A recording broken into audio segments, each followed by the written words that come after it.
Hey guys, tonight we're going to dim the lights, maybe turn on a fan for that soft background hum, and ease into a journey back in time, far, far away from your comfy bed. We're going to ancient Egypt, a land of pharaohs, pyramids, and, well, a whole lot of things that would make your modern sensibilities scream. You're probably picturing golden sarcophagi and majestic temples. And while those were certainly there, we're going to focus on the nitty-gritty. The daily realities that would make you question every life choice that led you to this moment. It's probably one to survive this journey without at least a few moments of profound gratitude for indoor plumbing. So, before you get comfortable, take a moment to like the video and subscribe, but only if you genuinely enjoy what I do here. And hey, let me know where you're tuning in from and what time it is for you right now. Now, dim the lights, maybe turn on a fan for that soft background hum, and let's ease into tonight's journey together. Imagine, if you will, stepping out of your time machine, or perhaps just blinking your eyes open, finding yourself not in your familiar bedroom, but on the dusty, sun-baked banks of the Nile River. Sometime around 1500 BCE, the air is thick with the smell of, well, a lot of things. Dust, sweat, a faint hint of cooking fires, and something else, something distinctly organic and not entirely pleasant. Your first challenge, just existing. You're probably thinking, okay, I'll just find a hotel. And yes, my friend, that's where your modern brain starts to short circuit. There are no hotels, no air conditioning, no filtered water, and certainly no Wi-Fi. Your immediate surroundings are a sensory overload. The sun, a relentless orb in the cloudless sky, beats down with an intensity you've likely never experienced. The ground beneath your feet is not paved, but a mix of packed earth and sand, uneven and unforgiving. The sounds are a cacophony of human voices, animal calls, and the distant rhythmic thud of construction. You're probably already sweating, and it's not even noon. Your modern, climate-controlled body is already protesting, wondering why you ever thought this was a good idea. It's like when you go camping for the first time, you realize that roughing it involves a lot more dirt and a lot less comfort than you anticipated. Except, in this case, the camping trip is your entire existence. Then there are the people. They look different, dress differently, and speak a language that sounds utterly alien to your ears. Their gazes are direct, curious, perhaps a little suspicious. You're an outsider, a stranger in a land where strangers might not be welcomed with open arms. Your clothes, your mannerisms, your very presence would mark you as an anomaly, a potential threat, or, at best, a source of amusement. You'd probably feel a sense of profound disorientation, wouldn't you? It's like when you accidentally wander into a fancy dress party and you're the only one not in costume. You stick out like a sore thumb, and everyone knows it. It's mainstream historical fact. Ancient Egypt was a highly stratified society, with a clear hierarchy from the pharaoh at the top to farmers and laborers at the bottom. Your social standing would be immediately apparent, and attempting to cross those boundaries could have severe consequences. Imagine trying to navigate a world where your worth is determined by your birth, and where every interaction is governed by unspoken rules of deference and respect. It wasn't just about who you knew, it was about who you were and where you fit into the grand scheme of things. It's like when you're trying to get into an exclusive club and the bouncer just gives you that look that says, "Not tonight, pal." Except, in this case, the bouncer is society itself. Now, for a quirky tidbit, ancient Egyptians, despite their advanced civilization, didn't have toilet paper. Instead, they used various methods, including water, sand, or even pieces of pottery, depending on their social status. Imagine trying to maintain your modern standards of hygiene with, well, let's just say, less than ideal options. You'd probably be feeling a little uncomfortable, wouldn't you? It's like when you're on a long road trip and you have to use a gas station bathroom that hasn't been cleaned since the invention of the automobile. You make do, but you're definitely not happy about it. The immediate challenge isn't just physical discomfort, is a profound cultural shock. The values, the customs, the very way people interact with each other would be utterly alien. What's considered polite in your world might be deeply offensive here, and vice versa. You'd be constantly second-guessing yourself, trying to decipher unspoken cues, and probably making a fool of yourself more often than not. Imagine trying to order food or ask for directions when every word you utter is met with blank stares or confused laughter. You'd probably feel a sense of profound helplessness, wouldn't you? It's like when you're trying to communicate with someone who only speaks in emojis, and you're just not getting the message. And then there's the sheer lack of familiar comforts. No electricity, no refrigeration, no processed foods, no modern medicine. Every aspect of your life would be a struggle, a constant negotiation with a harsh environment in a society that operates on entirely different principles. Your body, accustomed to a life of ease, would quickly begin to protest. Your mind, accustomed to instant information and constant stimulation, would find itself adrift in a sea of unfamiliarity. You'd probably be longing for your bed, your phone, your perfectly chilled glass of water, wouldn't you? It's like when you're on a really long flight and you just want to be home in your own bed with your own pillow, except in this case, home is thousands of years away. Historians still argue whether the daily lives of common ancient Egyptians were truly as harsh and challenging as modern interpretations suggest, or if they possessed a resilience and adaptability that allowed them to thrive in their environment. The debate centers on the extent to which our modern biases influence our understanding of historical living conditions, and whether we project our own comforts and expectations onto the past. Was it a constant struggle for survival, or a life lived with a different set of priorities and expectations? The debate continues, adding another layer of intrigue to this already fascinating tale. You're probably thinking, just tell me if it was miserable. But that's the beauty and the complexity of history. There are rarely simple answers. As you lie there, perhaps contemplating the vast chasm between your world and theirs, you can almost imagine yourself standing on the banks of the Nile, the ancient sun beating down, the unfamiliar smells and sounds assaulting your senses. Your modern comforts are gone, your assumptions challenged, and your very survival hangs in the balance. And as we continue our journey, we'll delve into the specific challenges that would make your one night in ancient Egypt a truly unforgettable and likely unsurvivable experience. So, take a deep breath, try to relax, and prepare yourself for the next chapter. Because the heat, my friend, is just beginning. Alright, you're still with me? Okay? Even after that jarring arrival in ancient Egypt. Good. Because if you thought the initial sensory overload was tough, prepare yourself for the relentless, all-encompassing challenge that would truly test your modern constitution, the unbearable heat. You're probably thinking, oh, I've been to the desert before. I can handle it. And yes, my friend, you've experienced desert heat, but not the kind that permeates every fiber of your being, kind that makes you question the very concept of shade, the kind that turns every breath into a warm, dusty sigh. Imagine a sun that feels less like a distant star and more like a personal tormentor, following your every move, draining your energy with each passing minute. It's enough to make you long for a blizzard, isn't it? Ancient Egypt, as you've probably gathered, is largely a desert environment, with a life-giving Nile River cutting a narrow, fertile green ribbon through it. But step away from the immediate banks of the river, and you're plunged into an arid, unforgiving landscape.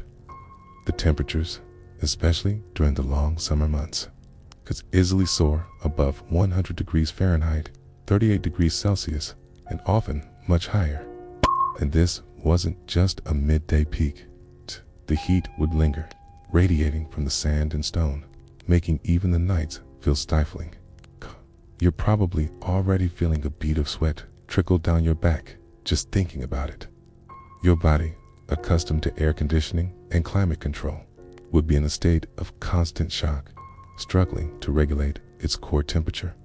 Dehydration would be your immediate enemy, Your modern body loses water at an alarming rate in such conditions, and without constant clean replenishment, you'd quickly succumb to fatigue, dizziness, and eventually heat stroke. The ancient Egyptians, of course, were adapted to this climate. They wore loose, light-colored linen clothing that allowed for air circulation, and they understood the importance of staying hydrated. But you, my friend, with your unfamiliar diet, your different metabolism, and your general lack of desert survival experience, would be at a severe disadvantage. Imagine trying to perform any kind of physical labor, or even just walk from one place to another. Under such relentless heat, your throat parched, your head throbbing, you'd probably be dreaming of an ice-cold soda, wouldn't you? Or just a single glorious ice cube. The dust, carried by the ever-present desert winds, would be another constant torment. It would get into your eyes, your nose, your mouth, coating everything in a fine, gritty layer. It would irritate your lungs, making breathing difficult, and cling to your sweaty skin, creating a perpetually uncomfortable sensation. And this wasn't just a minor annoyance. Dust could carry pathogens, contributing to eye infections and respiratory illnesses, which, in ancient Egypt, could quickly become life-threatening. You'd probably be constantly rubbing your eyes, wouldn't you? And wishing for a good, long shower, or at least a pair of sunglasses and a dust mask. It's like when you're at a really dusty concert, and you spend the next 3 days coughing up half the desert. Except, in this case, the concert is your life. Mainstream historical fact: the ancient Egyptians built their homes, temples, and tombs primarily from mud brick and stone, materials that, while durable, absorbed and radiated heat throughout the day and night. While some architectural features, like thick walls and small windows, helped to mitigate the heat, they did not offer the kind of escape from the oppressive temperatures that modern air conditioning provides. Imagine living in a house that acts like a giant oven, slowly baking you from the inside out, with no real way to cool down. It wasn't just a design choice, it was a constant battle against the elements. It's like when you try to cool down your apartment in the summer by opening all the windows, and all you get is more hot air. You're trying, but the laws of physics are not on your side. Now, for a quirky tidbit: ancient Egyptians often shaved their heads and wore wigs, not just for fashion or religious reasons, but also as a practical measure to combat the heat and prevent head lice. Imagine a society where baldness was not just accepted, but actively embraced, and where your hairstyle was literally a detachable accessory. You'd probably be like, so I can just take off my hair when it gets too hot. And yes, my friend, you absolutely could. It's like when you wear a hat to protect yourself from the sun, but instead of a hat, it's an entire head of hair. You're surprised, but also a little impressed by their ingenuity. The impact of the heat would extend beyond physical discomfort. Your mental faculties would be dulled, your decision-making impaired, and your patience worn thin. The constant struggle against the elements would leave you exhausted, irritable, and prone to mistakes. And in a society where a single mistake could have severe consequences, from losing your meager wages to incurring the wrath of a powerful official, this mental fatigue would be a significant liability. Imagine trying to perform a complex task, or even just hold a coherent conversation, when your brain feels like it's slowly melting. You'd probably be snapping at everyone, wouldn't you? Making some questionable life choices. It's like when you're really sleep deprived and you start making weird decisions, like trying to pay for groceries with a sock. Except, in this case, the consequences are a lot more severe than a confused cashier. Even the simple act of sleeping would be a challenge.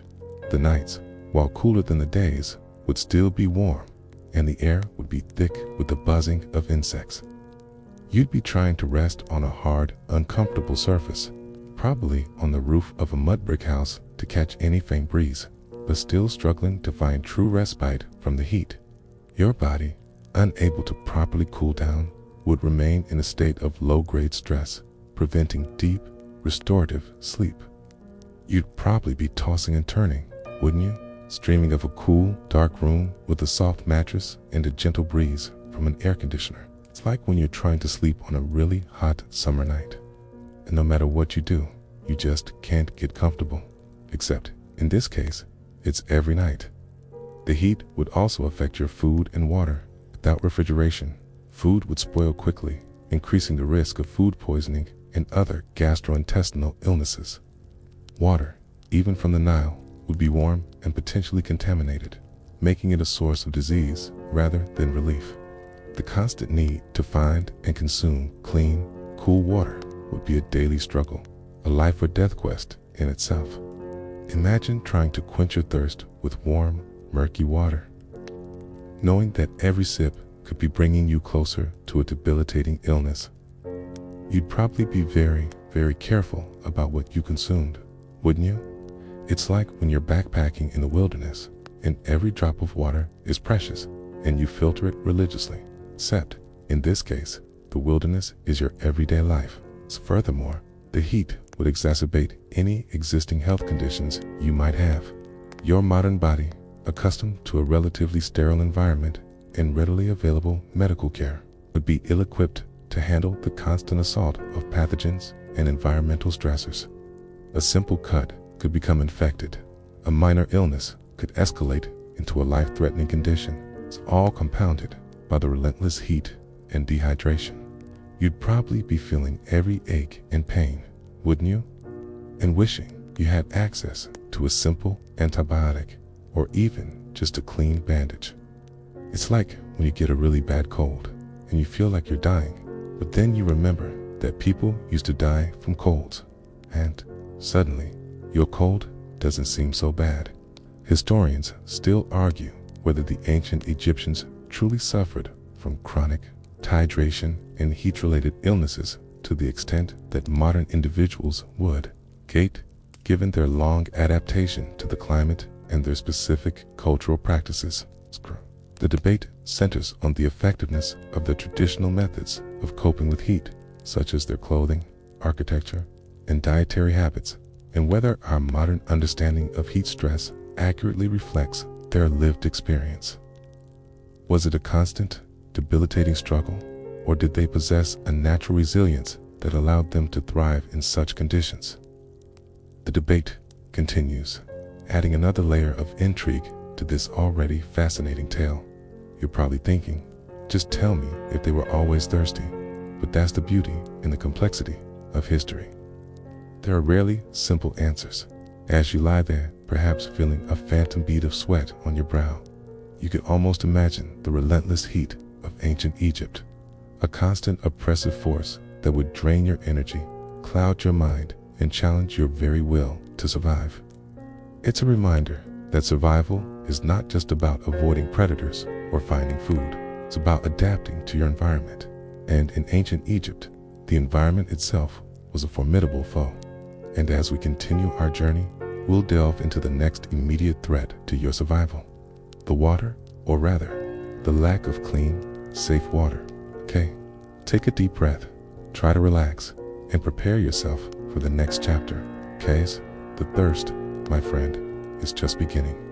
You step away from the sliver of shade you've been hoarding like it's a family heirloom, and the heat from before slides right back onto your shoulders. Your mouth is dry in that scratchy, sandpaper way. Your tongue feels like it wants to retire. Think your brain chants the same word over and over: water. You look at the mighty ribbon of blue-green life snaking past, so close you can hear it chuckle against its banks, and your modern instincts say, easy fix. You cup your hands, you lean in, and if I had a tiny bell to ring every time a bad idea arrived, I'd be ringing it like an over-caffeinated town crier. You don't just need water here, you need safe water. And in ancient Egypt, that's a puzzle with 1,000 sandy pieces. The Nile looks friendly enough, shimmering under that brutal sun like a polished strip of obsidian. But you've already learned the air cooks. You now learn the water humbles you. You crouch near the reeds, and you notice the subtle rainbow sheen sliding across a lazy pool. The smell that is not quite fresh, it's not quite fish, something vegetal and alive. Women rinse linen, Children splash, animals wade, potters swish newly fired jars for the sake of ritual and habit. In the mid-flood season, the river is swollen and fast, full of silt and mystery. In the low-water months, it yawns into quiet backwaters, where things settle and breed.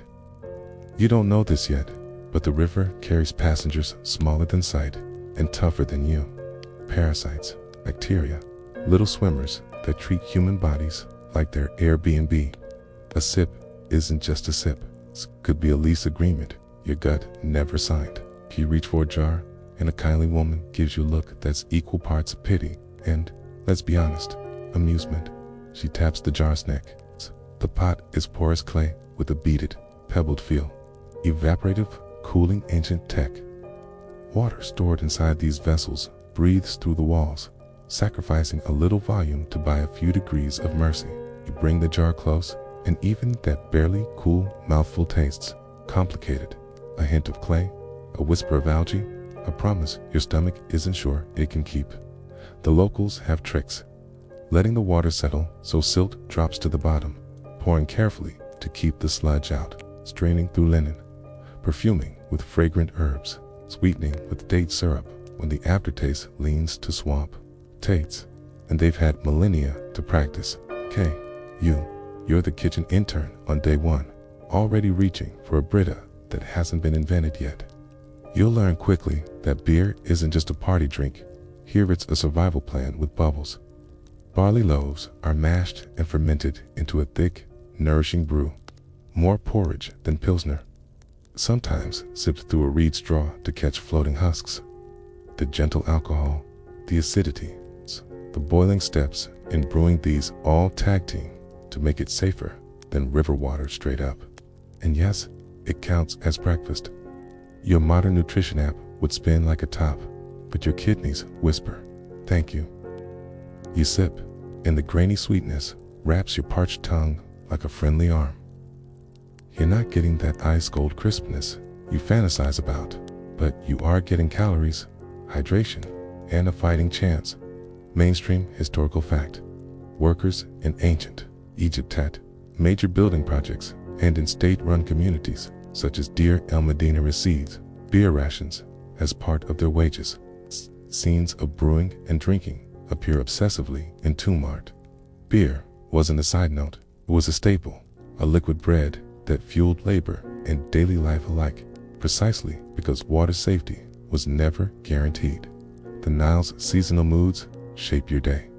When the flood rises, brings life the black silt ull, here praised like a deity itself, and it also brings runoff from far away, everything the river passes and gathers. You hear a farmer casually mention the bad water weeks, when people quietly step around certain pools, when children are told not to splash too long, when even the dogs look suspiciously at the banks. You file that away with a muttered, "Good to know," and try not to stare at a man with bloodshot eyes and a hacking cough who still crouches to drink because thirst, in this heat, is a bossy tyrant. You think about boiling, then realize that firewood is precious, smoke stings, and nobody's going to donate a bundle just so you can make your afternoon tea safe. You could boil a small pot. The village needs that wood to bake bread for dozens. The water itself has a shifty personality. One cup is crisp and vaguely sweet. The next is earthy and greenish. The third is strangely metallic, like it shook hands with a forgotten nail. You smack your lips and pretend it's tasting notes. The truth is simpler. Different jars, different draws, different microworlds, living and dying by the hour under that blazing sun. You find yourself eyeing the beer jug more often, which is saying something, because the texture is like drinking a smoothie someone filtered through a woven mat. On the bright side, your daily fiber suddenly isn't a problem. Now for a quirky tidbit. Drinking straws aren't a hipster fad. Ancient Egyptians used reed straws sometimes, with little built-in strainers too. Sip beer straight from the jar, filtering out chaff, foam, and the occasional enthusiastic net. Picture yourself at a rustic tavern, leaning over a clay vat with a chic eco straw. It's nodding like, "Yes, I always drink my breakfast." Count it as your one fashion-forward moment of the day. You're no epidemiologist, but you become a student of symptoms by sheer necessity. Cramp here, a rumble there, the kind of stomach conversation that usually ends in a sprint. The river gives generously and takes with the same enthusiasm. The locals have seen this forever and folded into life. A day resting in shade, our herbal infusion fennel, maybe, or something bitter and tannic that makes your mouth pucker. A careful diet of bread and dates until the body's water wars quiet down. You marvel at how gracefully they manage what would flatten you. Meanwhile, you're eyeing your imaginary suitcase for a bottle of electrolyte powder and a polite time machine. There's more lurking than cranky bacteria. Parasitic hitchhikers love the shallows. You hear the word that slips through time, okay? Bilharzioschistosomia, the kind of organism that treats human blood vessels like scenic canals. You can't see it, you can't taste it. It's the stealth mode of ancient hazards. The river is a lifeline, and yet it's edged with invisible ifs and maybes. The people manage those odds with patterns as old as their pottery, where they draw water, where they wash, when they wade, how long they linger. You, in your desperation, would love to cannonball into the refreshing blue. Please don't. That's not water. That's a gamble with fine print written in hieratic. You start to notice the infrastructure of survival. Large jars are set on stands where the breeze can touch them. Tight lids keep out bugs and dust. Cups are rinsed and turned upside down. The good jars are patched and repatched because a cracked mouth risks letting in grit and strangers. In the baking courtyards, someone is always skimming, straining, settling. Every household has a rhythm to water. Collect, rest, pour, flavor, consume, repeat. It's not paranoia, it's choreography. In a world without germ theory, they have practice and pattern. Grandmother's rules passed down with the same seriousness as a family prayer. And still, you slip. A moment of thirst wins, and you're down a scoop from a shady pool that looks clean enough to be a postcard. Your throat sings. 10 minutes later, your gut composes a different tune entirely. You find yourself hoping not to invent the first Egyptian porta potty. That's joke one. You deserve it. Another joke arrives when you realize the cool jar of water tastes like terracotta tea. And yet, you sip like it's the elixir of immortality. Joke two. Joke 3 lands when you catch yourself bragging out loud to no one that you can now tell by smell which jar belongs to which household. Congratulations, your nose is officially an ancient appliance. You learn this the gentle way. Bring your own container if you can. A clean, personal cup would cut down on shared lip roulette. Of course, you don't have one. Cue have fingers and optimism, which is not a great sanitary combo. So you borrow and you watch the owner rinse the rim with a splash from the same jar and wipe it with the hem of a linen tunic. The gesture is generous, and you say thank you. And you also watch the dust settle on the rim before it reaches your mouth. The truth here isn't that the water is always bad, right?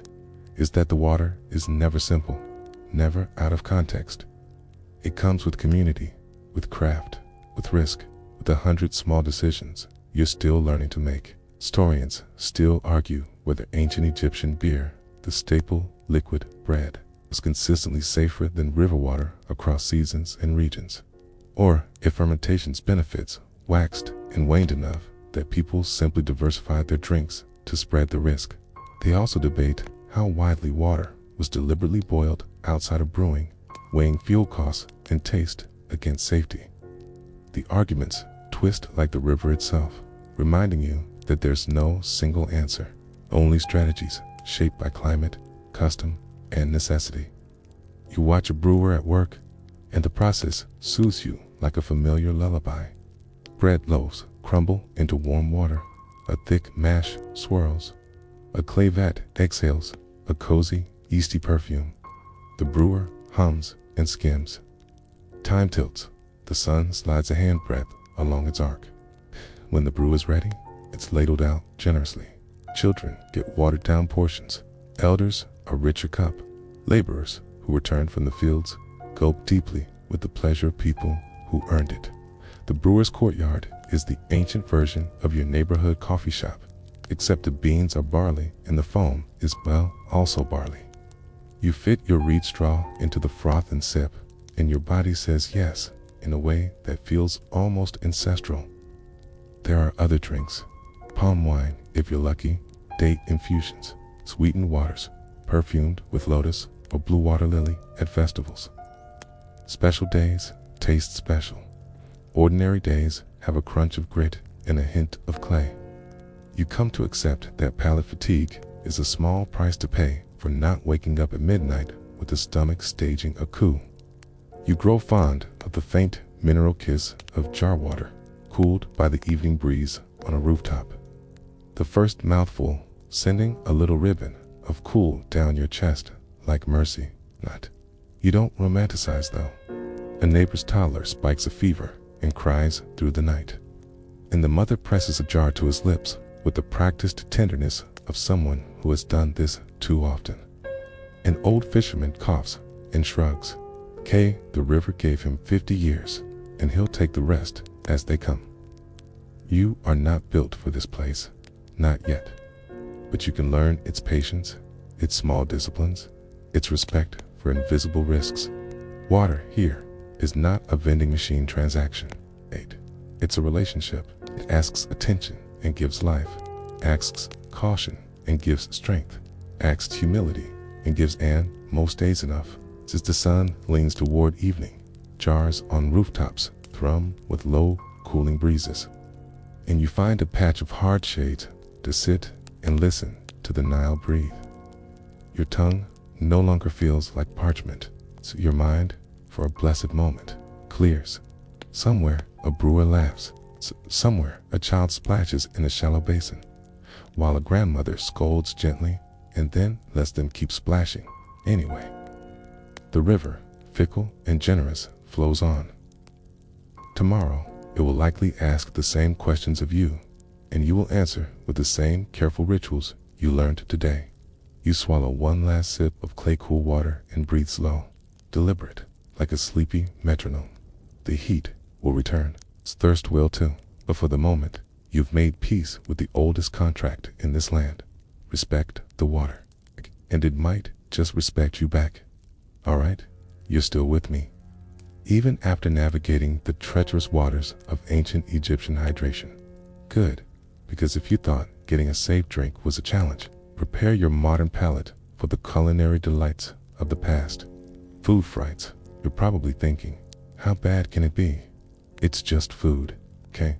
Yes, my friend, it's just food, but it's food prepared, stored, and consumed in ways that will make your health inspector faint and your stomach stage a full-blown rebellion. Imagine a meal where every bite is a gamble, every ingredient a potential hazard, every flavor a testament to sheer survival. It's enough to make you consider a liquid diet, isn't it? Your first encounter with ancient Egyptian cuisine might seem deceptively simple. Bread, beer, and vegetables form the cornerstone of the diet for most common folk. You're offered a flat, dense loaf of bread made from emmer wheat. It looks rustic, wholesome even.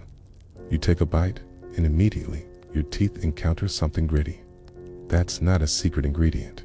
Sand. Ancient Egyptian grain was often processed using stone grinding tools, and tiny fragments of stone and sand inevitably found their way into the flour. Over a lifetime, this constant abrasion would wear down teeth, leading to dental problems that were far more severe than your occasional cavity.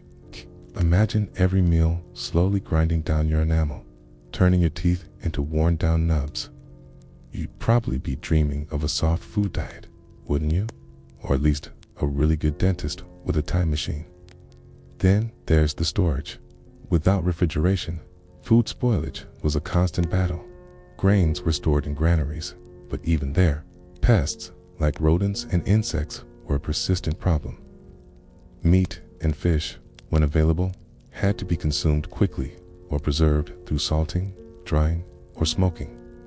Vegetables and fruits, while fresh, were often grown in fields fertilized with human and animal waste. making them potential vectors for parasites and bacteria if not thoroughly cleaned. Imagine trying to keep your food safe and fresh in a world where the only cooling system is evaporation, and every surface is a potential breeding ground for microbes. You'd probably be very, very selective about what you ate, wouldn't you? And maybe a little paranoid. It's like when you're camping and you forget to seal your food, and you wake up to a family of raccoons having a feast. Except, in this case, the raccoons are microscopic and they're having a feast inside you. Your modern digestive system, accustomed to pasteurized milk, chlorinated water, and hygienically processed foods, would be in for a rude awakening. The ancient Egyptian diet, while nutritious, was also a constant assault of unfamiliar microbes. Diarrhea, dysentery, and other gastrointestinal ailments would likely become your constant companions.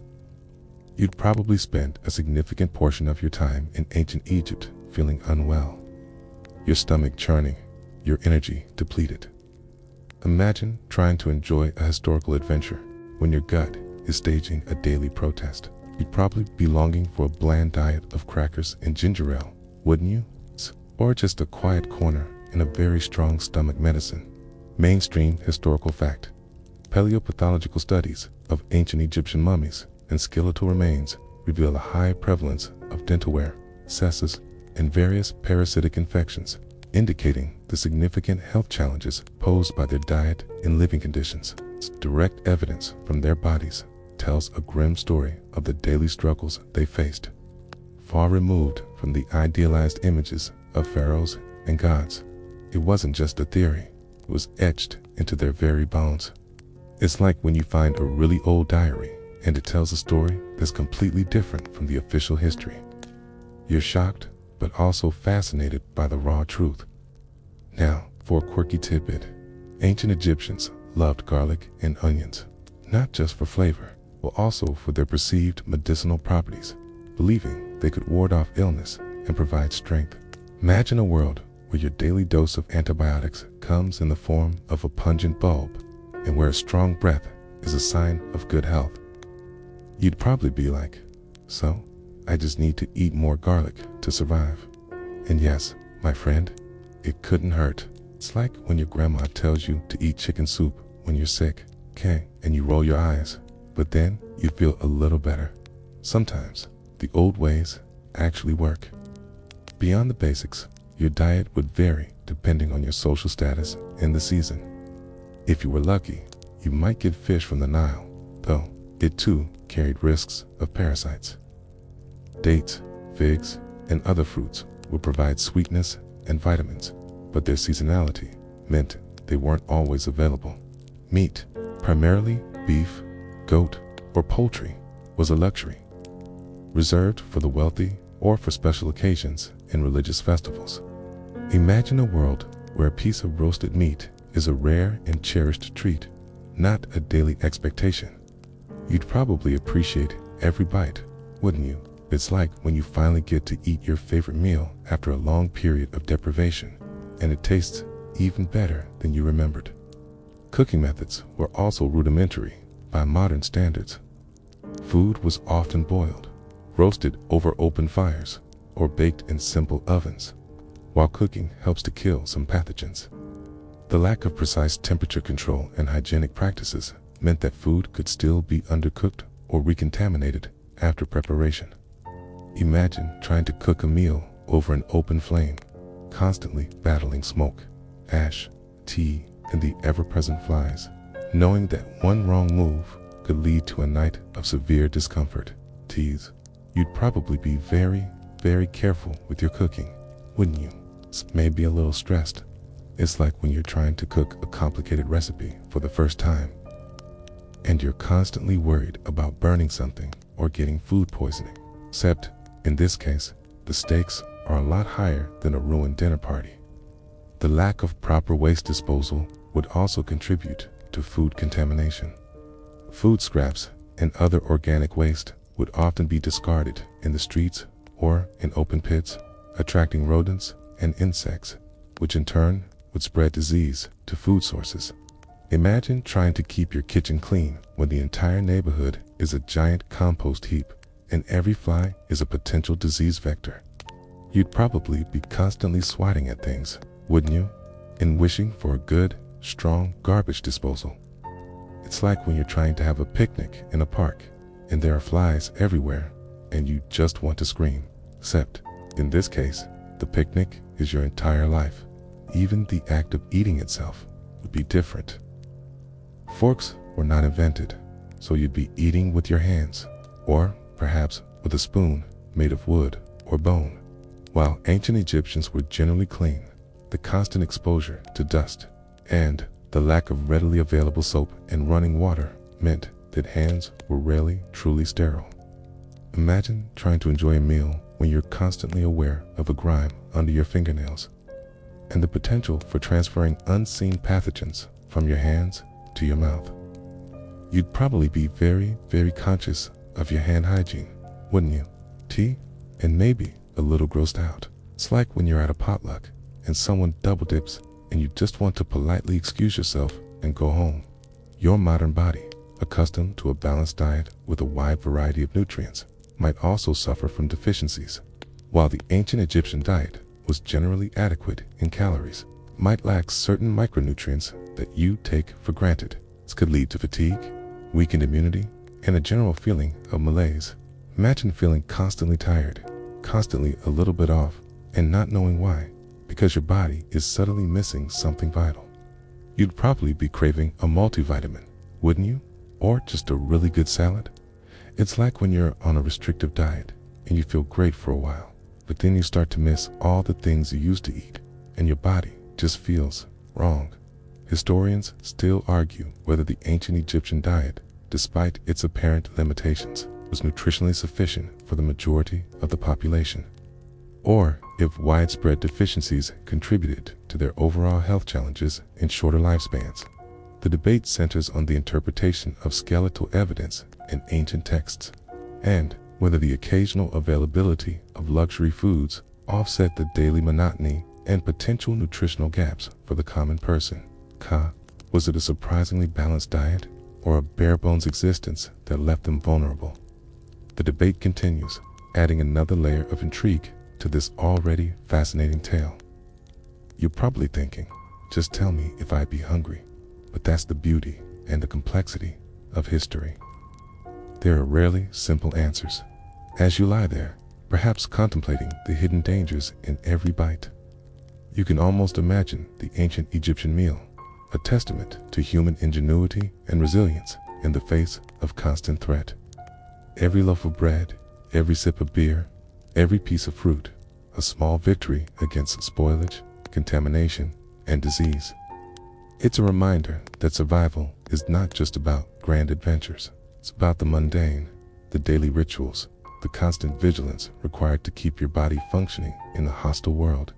And as we continue our journey, we'll delve into the next immediate threat to your survival, the tiny, unseen enemies that would make your life a living hell. So, take a deep breath, try to relax, and prepare yourself for the next chapter. Because the bugs, my friend, are just beginning. Alright, you're still with me, even after contemplating the gritty realities of ancient Egyptian food. Good, because if you thought the visible threats were bad, prepare yourself for the truly insidious enemies, the pests and parasites. You're probably thinking, oh, a few mosquitoes, maybe some flies. And yes, my friend, those are certainly present, but they're just the welcoming committee. Imagine a world where every breath, every step, every meal, every drop of water carries the potential for an unseen invasion, a microscopic army ready to set up camp inside your body and slowly, relentlessly drain your life force. It's enough to make you want to wrap yourself in a sterile bubble, isn't it? Let's start with the buzzing, biting, and crawling. Mosquitoes, of course, would be a constant torment, especially near the Nile. They're not just annoying, they're vectors for diseases like malaria, a debilitating illness that would leave you feverish, weak, and utterly miserable. You'd be constantly swatting, scratching, and probably developing a new appreciation for insect repellent. And then there are the flies, swarming around food, open wounds, and anything remotely organic. They're not just a nuisance. They carry bacteria and viruses, spreading infections with every landing. Imagine trying to eat a meal or even just have a conversation with a constant cloud of buzzing insects around you. You'd probably lose your appetite, wouldn't you? And your sanity. It's like when you're at a summer picnic and you spend more time fighting off bugs than actually eating, except in this case, the picnic is your entire life, and the bugs are actively trying to kill you. Fleas and lice would be another constant companion. Personal hygiene, while practiced, was not sufficient to eliminate these persistent pests. They would infest your clothing, your bedding, and your hair, causing incessant itching and discomfort. And again, they're not just annoying. They can transmit diseases like typhus. Imagine trying to get a good night's sleep when your entire body is crawling with tiny, biting creatures, leaving you with itchy welts and a constant sense of unease. You'd probably be scratching yourself raw, wouldn't you? And wishing for a good, strong, delousing shampoo. It's like when you get a really bad case of poison ivy and you just can't stop scratching. Except, in this case, the itch is alive and it's multiplying. But the real horror lies beneath the surface in the world of parasites. The Nile, the lifeblood of Egypt, was also a breeding ground for various worms and protozoa that would readily infect humans. Schistosomiasis, or bilharzia, as we touched upon earlier, is a particularly nasty one. It's caused by parasitic flatworms that live in freshwater snails. When you wade in contaminated water, the larvae penetrate your skin, travel through your bloodstream, and eventually settle in your bladder or intestines, where they mature and lay eggs. The symptoms include fever, chills, cough, muscle aches, and later, chronic inflammation, organ damage, and even cancer. Imagine feeling perfectly fine one day, and then slowly, subtly, your body starts to betray you, ravaged by an unseen enemy. You'd probably feel a sense of profound helplessness, wouldn't you? It's like when you have a slow leak in your tire, and you don't notice it until you're stranded on the side of the road. Except, in this case, the leak is in your internal organs. Mainstream historical fact, evidence of parasitic infections, including schistosomiasis, tapeworms, and roundworms, has been extensively found in ancient Egyptian mummies and coprolites, fossilized feces, confirming the widespread prevalence of these debilitating conditions among the population. This direct evidence from their remains paints a grim picture of the constant battle their bodies fought against these unseen invaders. It wasn't just a theory. It was a biological reality etched into their very being. It's like when you find a really old medical record and it lists all the horrible diseases people used to suffer from. And you're suddenly very grateful for modern medicine. Now, for a quirky tidbit, ancient Egyptians sometimes used honey as a wound dressing, not just for its stickiness, but because they intuitively understood its antiseptic properties. Imagine a world where your first aid kit consists of a pot of honey and a prayer, and where the sweetest thing you know is also your best defense against infection. It's a strange blend of folk wisdom and scientific insight, isn't it? You'd probably be like, so I could just put honey on everything. And yes, my friend, they probably did. It's like when you discover that your grandma's home remedies actually work, and you're surprised, but also kind of impressed by her ancient wisdom. Other intestinal parasites, like tapeworms and roundworms, would also be common, transmitted through contaminated food and water.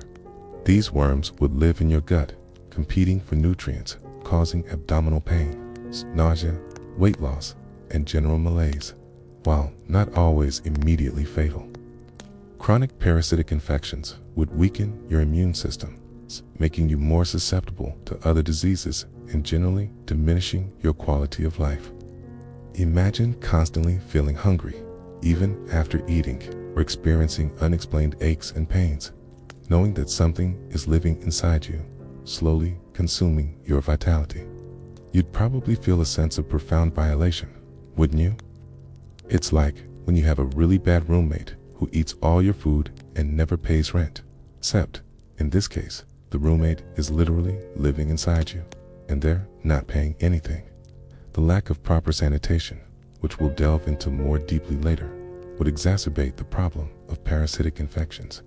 Human and animal waste, often used as fertilizer or simply discarded, would contaminate the soil and water, creating a vicious cycle of infection and reinfection. The close proximity of people and animals. The lack of understanding about germ theory, the limited access to clean water, would make it almost impossible to avoid exposure. Imagine trying to live a healthy life when every aspect of your environment is a potential source of infection. You'd probably feel a sense of constant vulnerability, wouldn't you? It's like when you're trying to stay healthy during flu season, but everyone around you is coughing and sneezing, and you just know it's a matter of time. Even your skin wouldn't be safe. Scabies, caused by microscopic mites burrowing into your skin, would lead to intense itching and rashes. Fungal infections, exacerbated by the heat and humidity, would thrive in the folds of your skin, and simple insect bites could easily become infected, leading to painful sores and secondary bacterial infections. Imagine your skin constantly irritated, constantly itching, constantly breaking out in rashes and sores.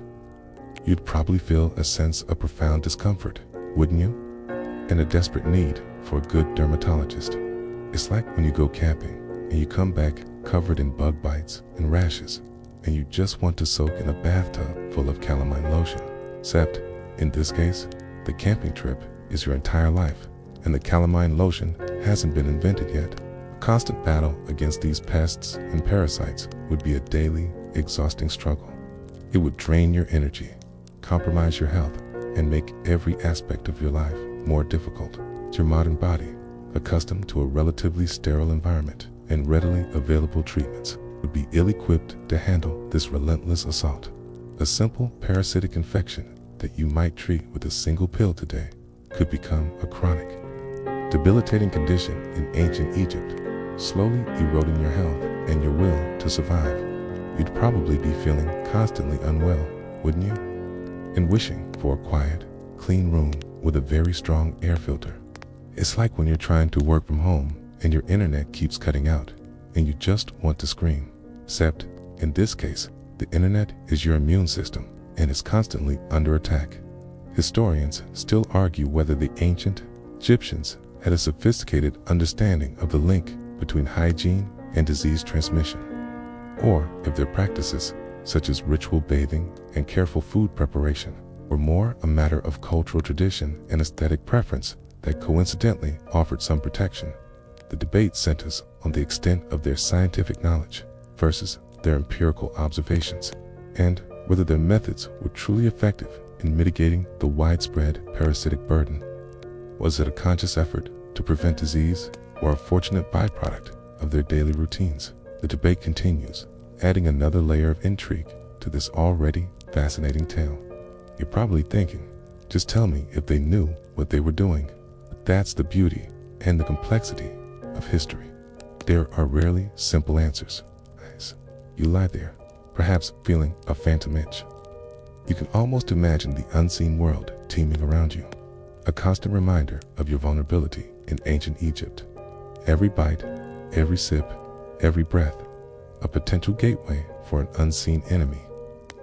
It's a reminder that survival is not just about avoiding the big, obvious dangers. It's about the constant, microscopic battle against the invisible forces that seek to undermine your health and your very existence. And as we continue our journey, we'll delve into the next immediate threat to your survival, the mighty Nile itself. It's very large, very dangerous creatures that call it home. So, take a deep breath, try to relax, and prepare yourself for the next chapter. Because the river, my friend, has teeth. Alright, you're still with me? Even after contemplating the microscopic horrors that would invade your body in ancient Egypt. Good, because if you thought that tiny, unseen enemies were bad, prepare yourself for the truly colossal, very visible, incredibly toothy threats that lurk in the very lifeline of Egypt, the Nile's dangers. You're probably thinking, oh, a few fish, maybe some harmless birds. And yes, my friend, there are fish and birds, but there are also creatures that would make your modern sense of personal safety evaporate faster than the puddle in the midday sun. Okay? Imagine a river that is both a source of life and a silent predatory hunter. Its waters concealing ancient, powerful beasts that view you as little more than a snack. Okay? It's enough to make you reconsider that refreshing dip, isn't it? Your first instinct, after enduring the relentless heat and the dubious water quality, might be to seek solace in the cool, inviting waters of the Nile. You see locals wading, washing, fishing, and it looks so deceptively peaceful. But beneath that placid surface and lurking in the reedy banks are two of ancient Egypt's most formidable and dangerous residents, the Nile crocodile and the hippopotamus. You're probably thinking, crocodiles, sure, but hippos? Aren't they just big, goofy vegetarians? Yes, my friend, they are vegetarians, but they are also incredibly territorial, surprisingly fast, and possess jaws that could snap a small boat in half. Imagine trying to enjoy a leisurely swim, only to realize you're resharing the water with a creature that weighs as much as a small car and has a temper like a toddler denied a nap. You'd probably be rethinking your life's choices, wouldn't you?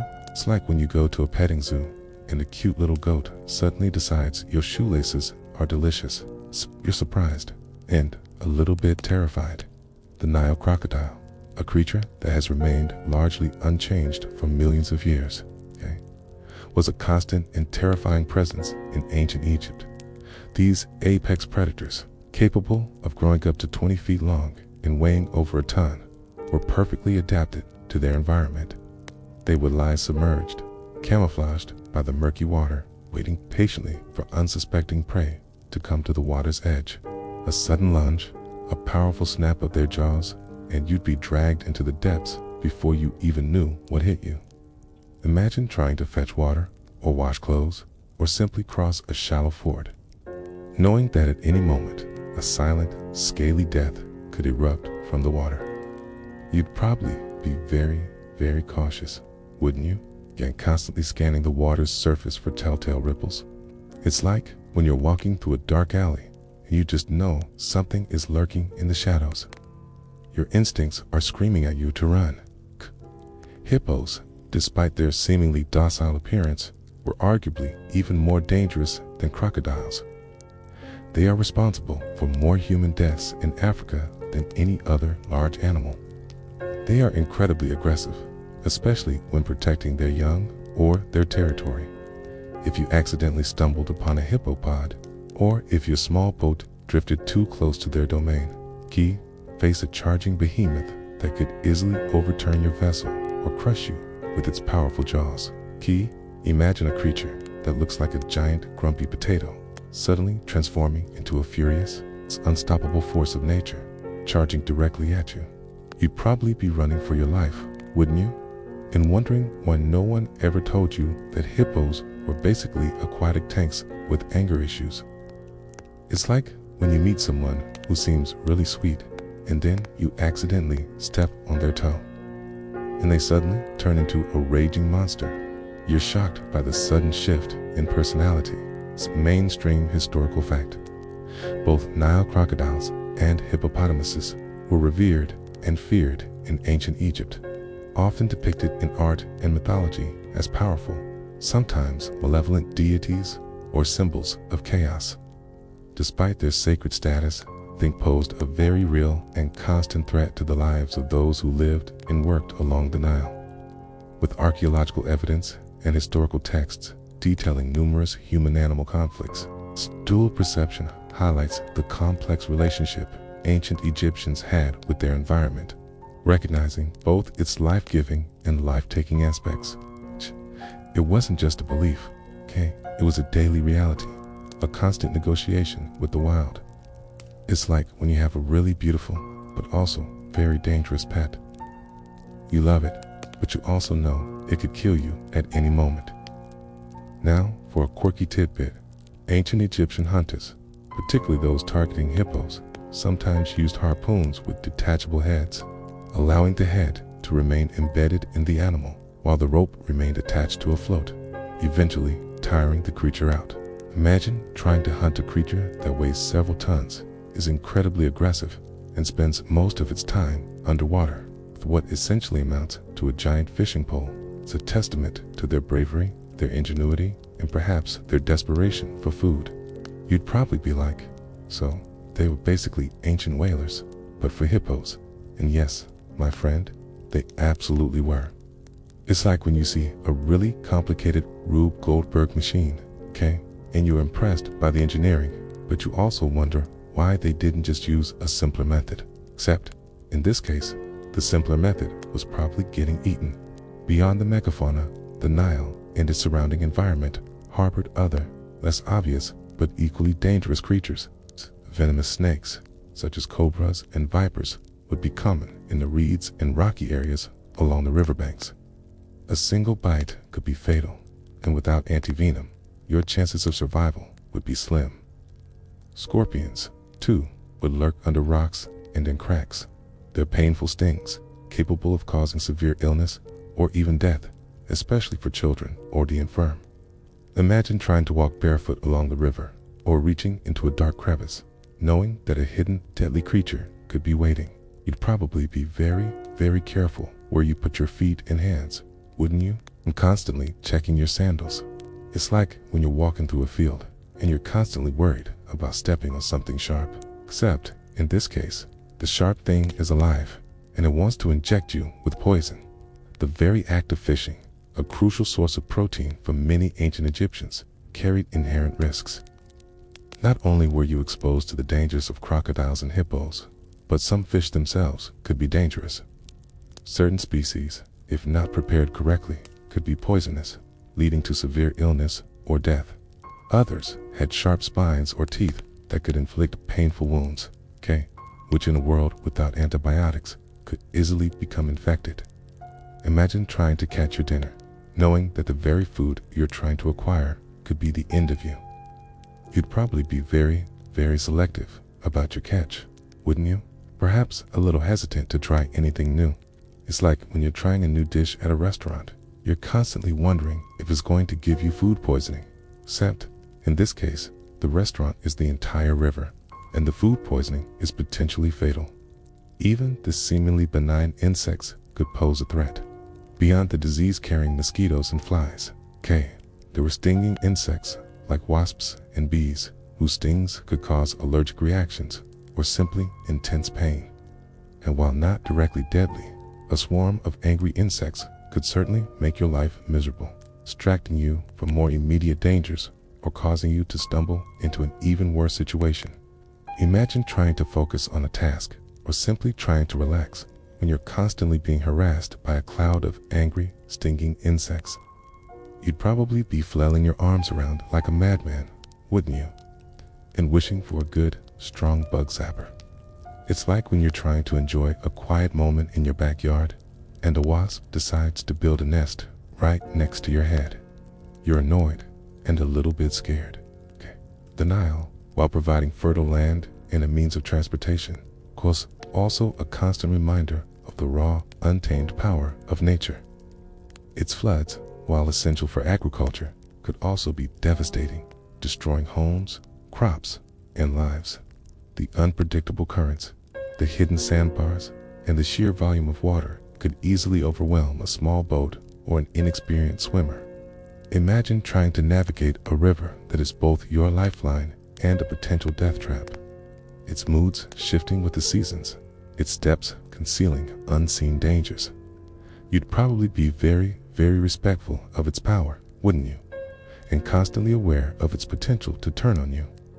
It's like when you're driving on a really treacherous road, and you know that one wrong move could send you plummeting into a ravine. You're focused and a little bit terrified. Your modern sensibilities, accustomed to fenced-off nature reserves, warning signs, readily available emergency services, would be utterly unprepared for the constant, unmitigated exposure to such dangerous wildlife. There's no 911 to call when a crocodile grabs you, no animal control to remove a venomous snake from your home. You'd be entirely on your own, relying on your wits, your speed, and perhaps a healthy dose of luck to survive. Imagine living in a world where every encounter with nature is a potential life or death situation, where the wild is not something you visit, but something you constantly live alongside. You'd probably develop a very keen sense of your surroundings, wouldn't you? And a healthy respect for the food chain. It's like when you're watching a nature documentary, okay? And you're constantly rooting for the prey, because you know the predator is always lurking. Except, in this case, you're the prey. Historians still argue whether the ancient Egyptians developed specific rituals or protective charms to ward off dangerous animals, or if their reverence for certain creatures, like the crocodile god Sobek, was more a form of appeasement born out of fear and a desire to control the uncontrollable. The debate centers on the interplay between religious belief and practical survival strategies, and whether their spiritual practices offered genuine psychological comfort or merely reflected their deep understanding of the natural world. Was it a genuine belief in divine protection, or a clever way to cope with constant danger? The debate continues, adding another layer of intrigue to this already fascinating tale. You're probably thinking, just tell me if they had a magic amulet. Okay, but that's the beauty and the complexity of history. There are really simple answers. As you lie there, perhaps feeling a phantom ripple in the water, you can almost imagine the mighty Nile, its surface shimmering under the moonlight, its depths concealing ancient, powerful secrets. Every splash, every rustle in the reeds, a potential sign of danger. It's a reminder that survival is not just about avoiding disease or finding food. It's about navigating a world where nature is both your provider and your predator, a constant, unpredictable force that demands respect, caution, king, and an unwavering awareness of your surroundings. And as we continue our journey, we allow delve into the next immediate threat to your survival, the very ground you walk on, and the pervasive lack of sanitation that would turn every street into a breeding ground for sickness. So, take a deep breath, try to relax, and prepare yourself for the next chapter. Because the smell, my friend, is just beginning. Alright, you're still with me, even after contemplating the toothy dangers lurking in the Nile. Good, because if you thought the wild animals were a threat, prepare yourself for the truly insidious enemy that would be everywhere you stepped, the streets of sickness. You're probably thinking, it can't be that bad, can it? People lived there for thousands of years. And yes, my friend, they did, but they lived with a pervasive lack of sanitation that would turn every street, every alley, every unpaved surface into a breeding ground for disease, a silent, invisible killer, far more deadly than any crocodile. Imagine a world where the very ground you walk on is a biological hazard, where every breath carries the scent of decay, and where cleanliness is a concept far removed from your modern understanding. It's enough to make you want to wear a hazmat suit, isn't it? Your first impression upon entering an ancient Egyptian town or city, beyond the heat and the dust, would be the smell. It's a complex bouquet of human and animal waste, stagnant water, rotting food, and unwashed bodies. There were no organized sewage systems as we know them. Waste was often simply thrown into the streets, into open pits, or directly into the Nile. While the annual flooding of the Nile would periodically flush some of this away, it also spread contaminants across the fertile plains, shoring a fresh cycle of disease with each inundation. Imagine trying to navigate a bustling marketplace, your senses assaulted by a constant, overwhelming stench, knowing that every step you take is through a cocktail of pathogens. You'd probably be holding your breath a lot, wouldn't you? And wishing for a very strong air freshener. It's like when you accidentally walk past a dumpster on a hot summer day and you just want to run away screaming. Except, in this case, the dumpster is the entire city. Animals, both domesticated and wild, would roam freely through the streets. Donkeys, goats, chickens, and dogs would add their own contributions to the general unsanitary conditions. Their waste, combined with human excrement, would create a rich environment for bacteria, viruses, and parasites to thrive. Flies, as we discussed, would be everywhere, landing on waste, then on food, then on your skin, acting as efficient little disease couriers. Imagine trying to avoid stepping in something unpleasant with every single step, constantly dodging animal droppings and puddles of unknown origin. You'd probably be very, very careful where you put your feet, wouldn't you? And wishing for a good pair of waterproof boots? It's like when you're walking through a muddy field after a rainstorm, and you're constantly trying to avoid the puddles. Except, in this case, the puddles are everywhere, and they're much, much worse. Water sources, even those drawn from the Nile, would be easily contaminated by runoff from these unsanitary streets. People would wash clothes, bathe, and even defecate directly into the river or its canals, further spreading disease. The same water used for drinking and cooking would also be used for waste disposal, creating a dangerous cycle of contamination. Imagine trying to find a clean source of water when every potential source is also a potential sewer. You'd probably be very, very thirsty, wouldn't you? And constantly wondering if every sip was going to be your last. It's like when you're trying to find a clean public restroom and every single one is disgusting. Just want to give up and go home. Mainstream historical fact. Despite their advancements in medicine and personal hygiene, ancient Egyptian cities lacked centralized, organized sanitation systems like those found in later Roman cities. Waste disposal was largely a household or community affair, often leading to significant accumulation of refuse and excrement in public spaces, contributing to widespread disease. This absence of large-scale public health infrastructure meant that even their impressive medical knowledge was constantly battling an uphill fight against environmental contamination. It wasn't just a minor oversight. It was a fundamental difference in urban planning that had profound health consequences. It's like when you have a really smart doctor, but the patient keeps getting sick because they live in a toxic environment. The doctor can treat the symptoms, but they can't fix the underlying problem. Now for a quirky tidbit. Ancient Egyptians sometimes used pigeons as messengers, but they also kept them for food and their droppings, which were valuable fertilizer.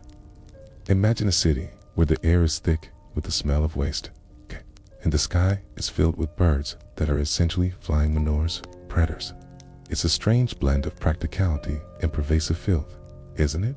It'd probably be like, so, they were basically ancient drone delivery systems, but with extra poop. Yes, my friend, they absolutely were. It's like when you order food delivery and it arrives with a side of bird droppings. You're grateful for the convenience, but also a little grossed out. The prevalence of diseases like dysentery, cholera, typhoid, and various parasitic infections would be directly linked to these unsanitary conditions. Your modern immune system, accustomed to a relatively sterile environment, would be constantly overwhelmed. A simple cut or scrape could easily become infected, leading to sepsis and death, due to the sheer abundance of bacteria in the environment. Imagine living in a world where every minor injury is a potential death sentence, where every meal is a gamble, and where every breath carries the risk of infection. You'd probably be very, very careful with your body, wouldn't you? And constantly washing your hands, even if the water itself was questionable. It's like when you're trying to avoid getting sick during flu season, but you're surrounded by people who are constantly coughing and sneezing, and you just know it's a matter of time. Even inside homes, sanitation was rudimentary. While wealthier homes might have had rudimentary latrines that emptied into pits, most common homes would have used chamber pots that were then emptied into the street or a communal dump. There were no flushing toilets, no sealed pipes, no effective way to remove waste cleanly and efficiently. Imagine trying to maintain a sense of personal cleanliness, key when your immediate surroundings are constantly exposed to human waste. You'd probably be constantly battling odors, wouldn't you?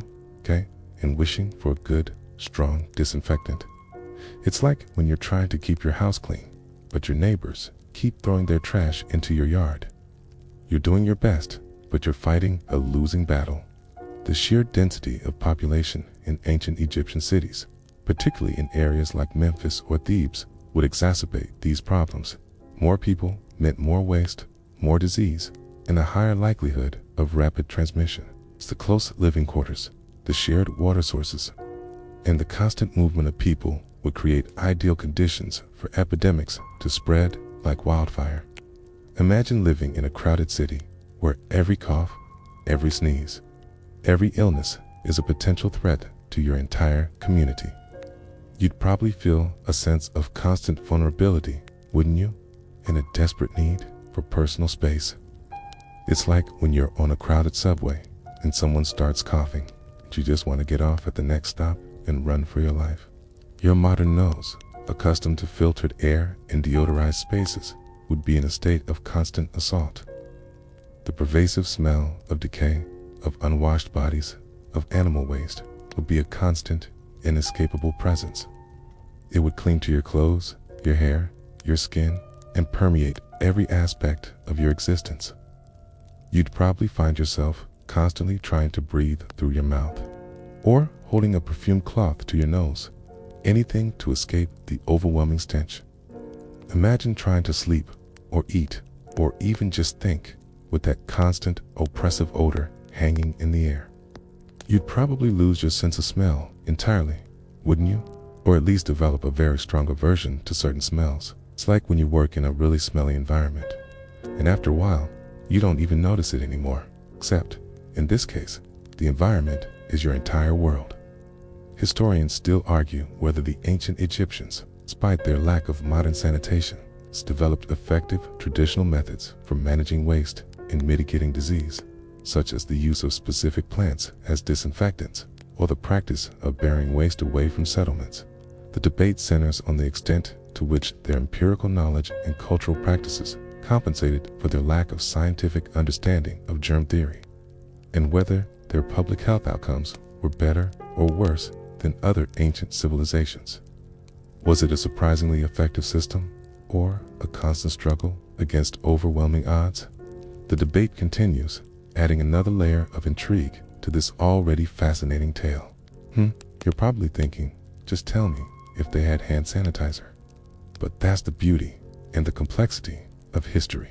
There are rarely simple answers. As you lie there, perhaps feeling a phantom whiff of the past, you can almost imagine the ancient Egyptian street teeming with life, but also with unseen dangers. Every surface, every breath, every interaction, a potential source of illness. It's a reminder that survival is not just about avoiding the big, obvious threats. It's about navigating a world where the very air you breathe and the ground you walk on are constantly trying to undermine your health. And as we continue our journey, we'll delve into the next immediate threat to your survival, your own body, and the limitations of personal hygiene in ancient Egypt. So, take a deep breath, try to relax, and prepare yourself for the next chapter, because cleanliness, my friend, is relative.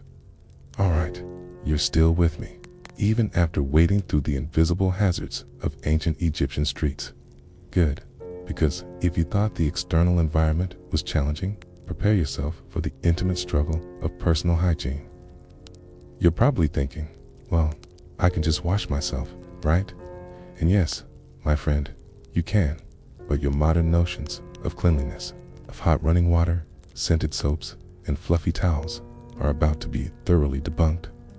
Imagine trying to feel truly clean in a world where every attempt at purification is a compromise, where the very act of washing might introduce new problems, and where the concept of germ-free is as alien as a smartphone. It's enough to make you embrace a perpetual state of mild grubbiness, isn't it? Your first attempt at a refreshing cleanse might involve the Nile itself. You see locals bathing, children splashing, and it looks inviting. You wade in, and the cool water is a momentary balm against the oppressive heat. But then you'll remember Section 3, and the parasites, and the waste, and the crocodiles. And suddenly, that refreshing dip feels less like a spa treatment and more like a biological roulette. You'd probably be doing a very quick, very shallow rinse, wouldn't you? And then frantically trying to dry yourself off before anything else decided to hitch a ride. It's like when you try to take a shower in a really questionable motel and you spend the entire time trying not to touch anything. You get wet, but you don't necessarily feel clean. Ancient Egyptians were, by their own standards, quite clean people. 8. They valued personal hygiene, not just for comfort, but for religious and social reasons. Priests, in particular, were meticulous, shaving their entire bodies, bathing multiple times a day, and wearing only clean linen. For the common person, daily bathing was often practiced, usually in the Nile or in basins filled with water carried from the river. But bathing didn't involve soap, as you know it.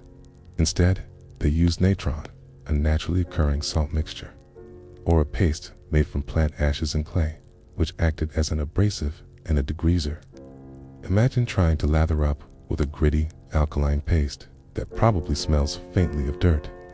You'd probably feel a sense of both novelty and profound disappointment, wouldn't you?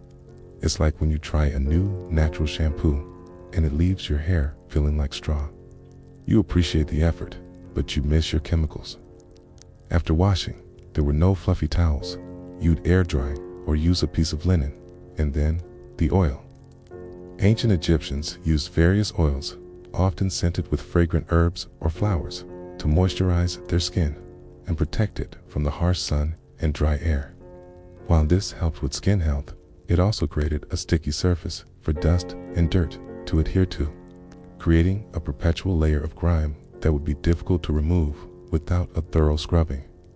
Imagine trying to stay clean when every attempt to moisturize yourself also turns you into a human dust magnet.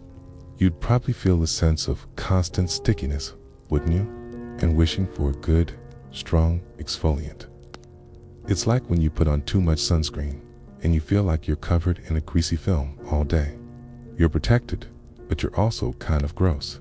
Mainstream historical fact.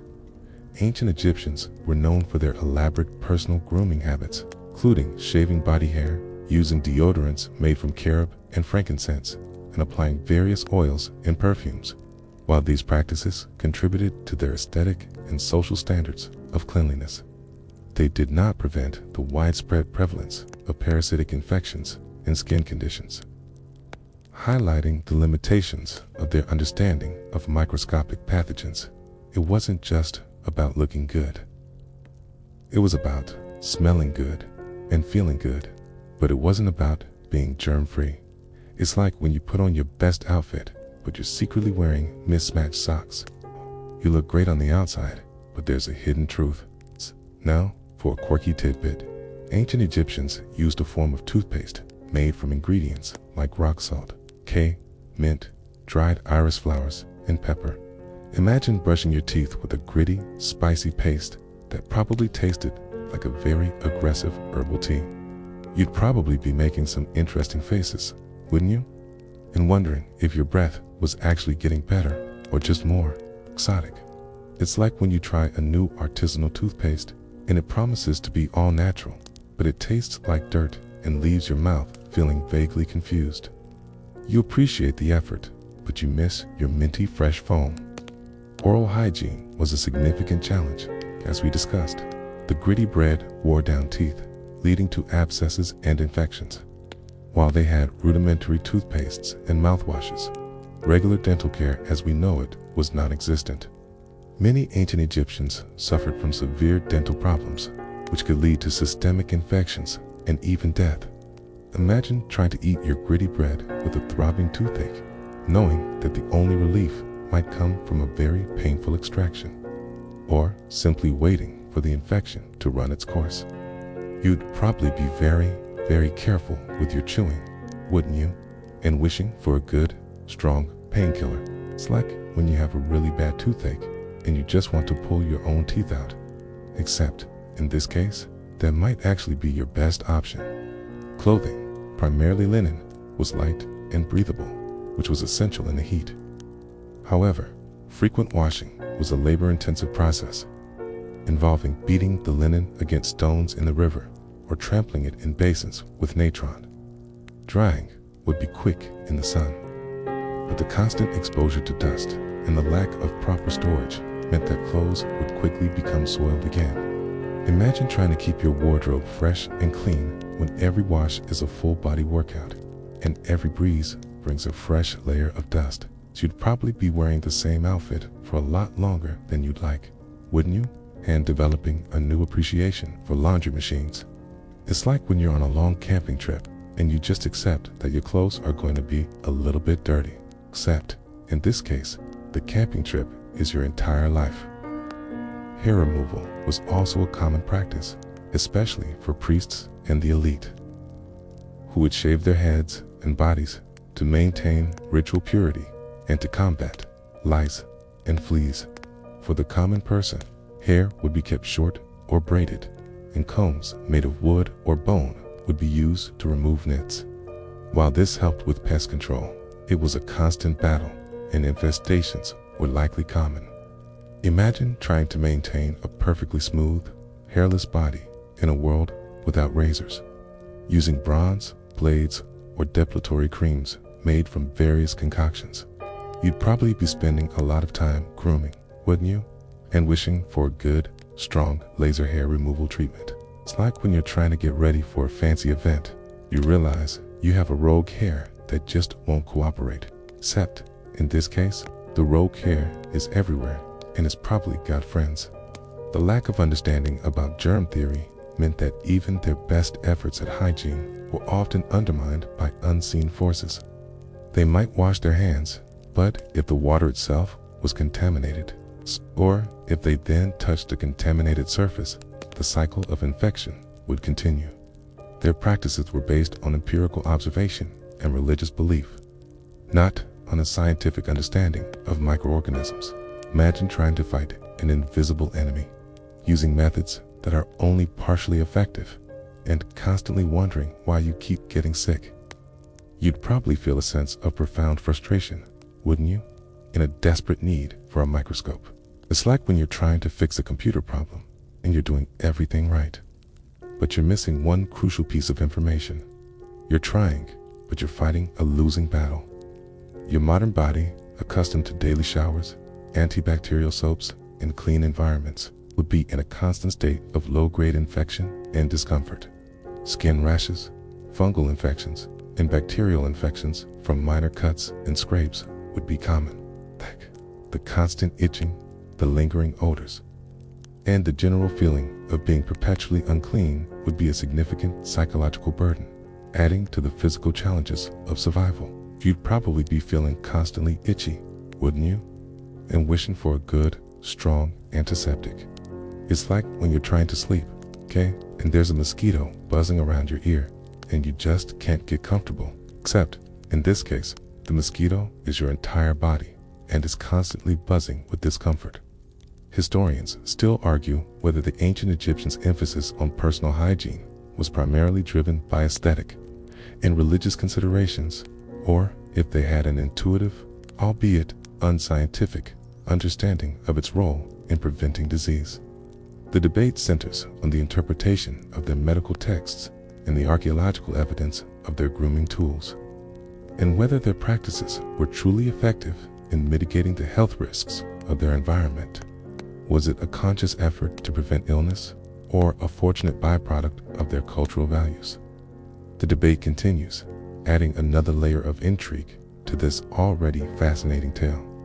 You're probably thinking, just tell me if they smelled bad. That's the beauty and the complexity of history. There are rarely simple answers. As you lie there, perhaps feeling a phantom itch or a lingering sense of stickiness, you can almost imagine the constant battle for cleanliness in ancient Egypt, a daily ritual against unseen enemies and pervasive grime. Every wash, every oil application, every hair removal, a testament to their dedication to personal presentation in a world that constantly conspired against it. It's a reminder that survival is not just about avoiding the big, obvious dangers. It's about the constant, intimate struggle to maintain your own body in a hostile environment, okay? And as we continue our journey, we'll delve into the next immediate threat to your survival, the diseases themselves, and the limitations of ancient medicine. So, take a deep breath, try to relax, and prepare yourself for the next chapter. Because health, my friend, is a luxury. Alright, you're still with me? Okay, even after grappling with the nuanced realities of ancient Egyptian personal hygiene. Good, because if you thought staying clean was a challenge, prepare yourself for the inevitable. Medical maladies. You're probably thinking, well, they had doctors, right? And magic. And yes, my friend, they had both. But their understanding of disease and their methods of treatment would make your modern medical knowledge feel like a superpower. Imagine a world where every ache, every fever, every unexplained symptom is a mystery, where remedies are a blend of empirical observation, superstition, and prayer, and where a simple infection could quickly become a death sentence. It's enough to make you appreciate your annual checkup, isn't it? Your modern body, accustomed to a relatively sterile environment, vaccinations, and to readily available antibiotics, would be a walking petri dish in ancient Egypt.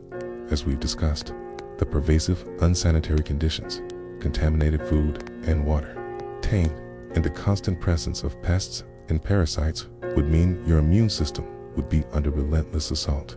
You'd likely be suffering from a constant low-grade fever, persistent diarrhea, and a general feeling of malaise. Your body would be fighting battles you didn't even know were happening, and it would be losing many of them. Imagine feeling constantly unwell, constantly drained, and not knowing why. Because the very air you breathe and the food you eat are slowly poisoning you. You'd probably be longing for a simple, over-the-counter painkiller, wouldn't you? Or just a good night's sleep without a fever dream. It's like when you get a really bad flu and you just want to curl up in bed and disappear. Except, in this case, the flu is your everyday life.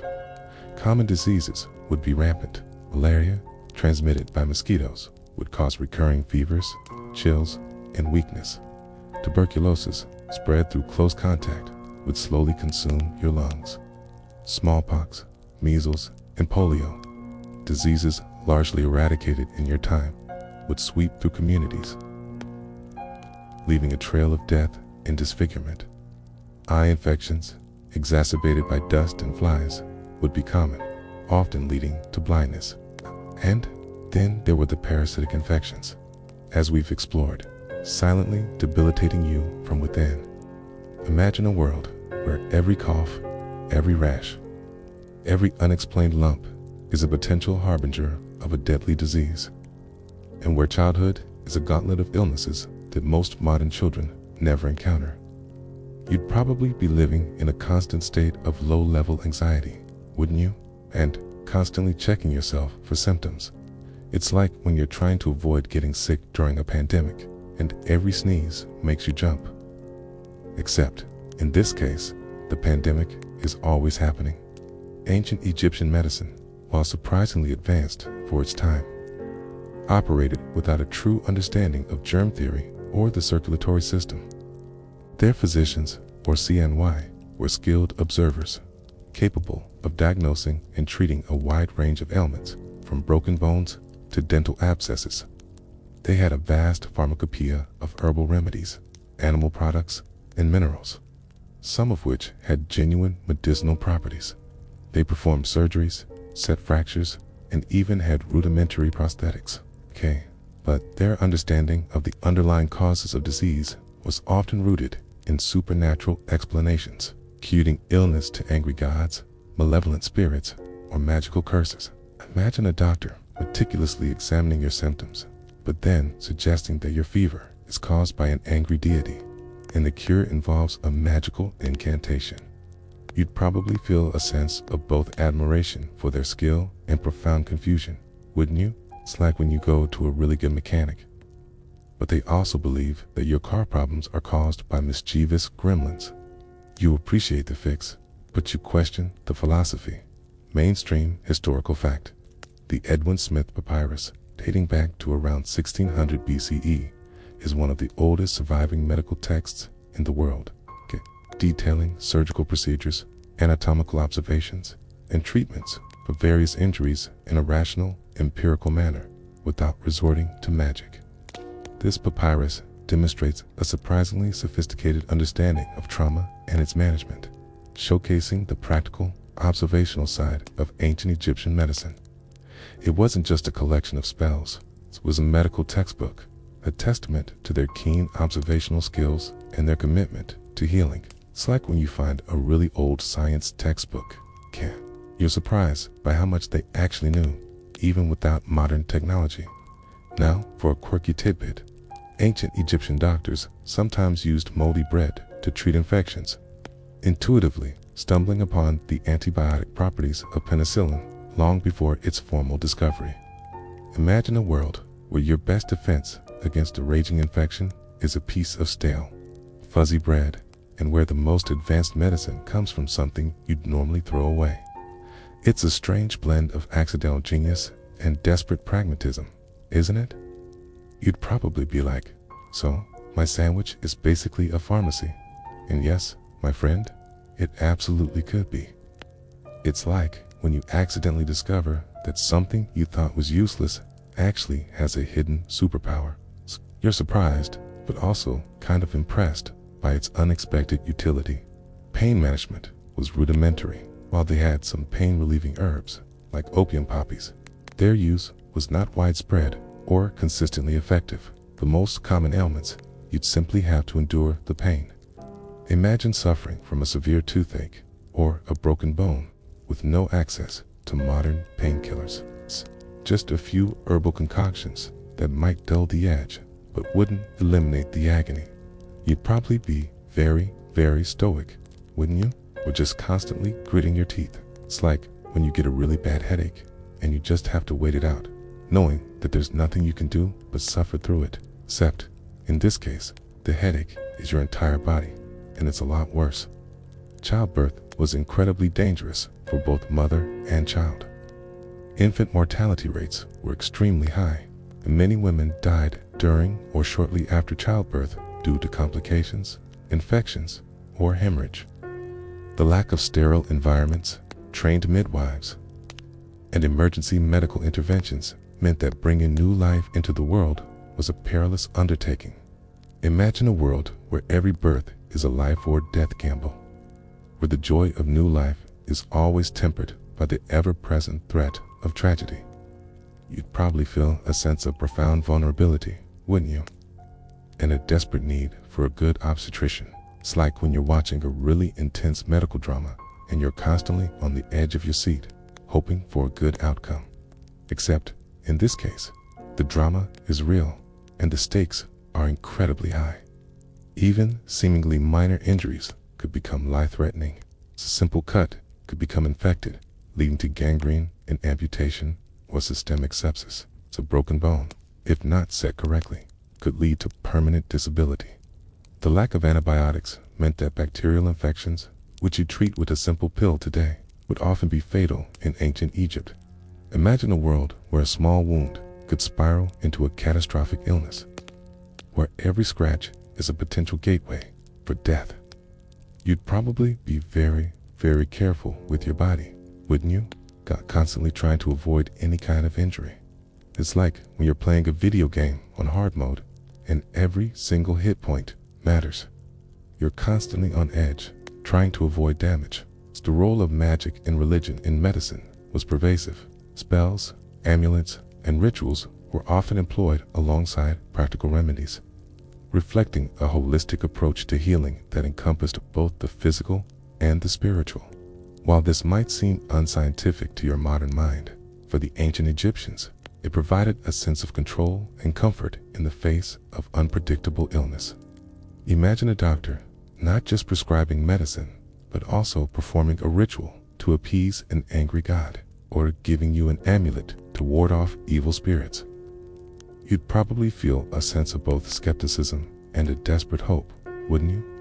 It's like when you try a new alternative therapy, and you're not sure if it's going to work, but you're willing to try anything, except, in this case, the alternative therapy is your only option. Your modern body, accustomed to a life expectancy of 70 or 80 years, would find itself in a world where the average lifespan was significantly shorter, often in the 30s or 40s. This wasn't just due to disease. It was a combination of factors, including harsh living conditions, dangerous work, and the constant threat of illness. You'd be surrounded by people who looked much older than their years, their bodies worn down by a lifetime of physical labor and chronic ailments. Imagine a world where old age is a rare privilege and where many of your friends and family members would die young. You'd probably feel a sense of profound fragility, wouldn't you? And a desperate need to make every moment count. It's like when you're watching a really sad movie. You know how it's going to end, but you still hope for a different outcome. Except, in this case, the movie is your life, and the ending is inevitable. Historians still argue whether the ancient Egyptians' medical practices were truly effective in improving health outcomes, or if their perceived success was more a result of their meticulous record-keeping and the natural resilience of the human body. The debate centers on the efficacy of their remedies and procedures, and whether their holistic approach, combining medicine with magic and religion, offered genuine therapeutic benefits or merely psychological comfort. Was it a truly advanced medical system, or a collection of hit-or-miss treatments that sometimes worked? The debate continues, adding another layer of intrigue to this already fascinating tale. You're probably thinking, just tell me if I get better. But that's the beauty and the complexity of history. There are rarely simple answers. As you lie there, perhaps feeling a phantom ache or a sudden chill, you can almost imagine the constant battle for health in ancient Egypt.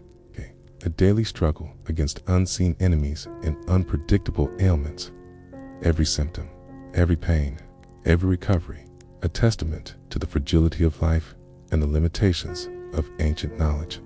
It's a reminder that survival is not just about avoiding the big, obvious dangers. It's about the constant, intimate struggle to keep your body functioning in a world that constantly conspires against it. And as we continue our journey, we delve into the next immediate threat to your survival, the very work you'd be expected to do, and the dangerous occupations that would fill your days. So, take a deep breath, try to relax, and prepare yourself for the next chapter, because labor, my friend, is a killer. All right, you're still with me, even after contemplating the grim realities of ancient Egyptian medicine. Good, because if you thought being sick was bad, prepare yourself for the daily grind. Dangerous occupations, you're probably thinking, I'll just get a nice, safe office job. And yes, my friend, you can think that, but in ancient Egypt, even the most seemingly benign tasks carried inherent risks, and the physical demands of daily work would quickly wear down your modern, desk-bound body. Imagine a world where every profession, from farming to monumental construction, was a test of endurance, strength, and sheer luck, and where workplace safety was a concept yet to be invented. It's enough to make you appreciate your ergonomic chair, isn't it? For the vast majority of ancient Egyptians, life revolved around agriculture. You'd be a farmer, toiling in the fields along the Nile. This sounds idyllic, perhaps, but it was back-breaking work. The annual inundation of the Nile, while vital for fertility, also meant constant maintenance of irrigation, canals, building and repairing dikes, and preparing the soil for planting. You'd be knee-deep in mud, under the relentless sun, using rudimentary tools like wooden plows and hoes. Imagine spending your days hauling water, tilling soil, and harvesting crops by hand. Your muscles aching, your skin raw, and your body constantly exposed to the elements. You'd probably be longing for a tractor, wouldn't you? Or just a really good massage. It's like when you try gardening for the first time and you realize how much work it actually is. Except, in this case, your livelihood depends on it, and there's no going back to your air-conditioned office. Beyond the physical strain, farming carried numerous risks. You'd be exposed to venomous snakes and scorpions hiding in the fields, to diseases carried by stagnant water, and to the ever-present danger of the Nile itself, with its crocodiles and hippos. A simple cut from a sickle could become infected, leading to a debilitating illness or even death. A fall in a muddy field could result in a broken bone, which, as we discussed, would be a life-altering injury. Imagine trying to make a living from the land, knowing that every day brings a new set of dangers, and that one wrong step could mean the end of your ability to provide for your family. You'd probably be very, very careful with every movement, wouldn't you? And constantly scanning your surroundings. It's like when you're working on a construction site and you're constantly aware of all the potential hazards. Except, in this case, the construction site is your entire world. Then there were the monumental construction projects, the temples, the tombs, and, of course, the pyramids. While these were often built during the flood season, when agricultural labor was less demanding, the work was incredibly dangerous. You'd be hauling massive stones, sometimes weighing many tons, using only human muscle, ropes, and ramps. Accidents were common. Falling stones, collapsing ramps, crushed limbs. The sheer scale of these projects meant that thousands of laborers would be working in close proximity, under immense pressure, with little to no safety equipment.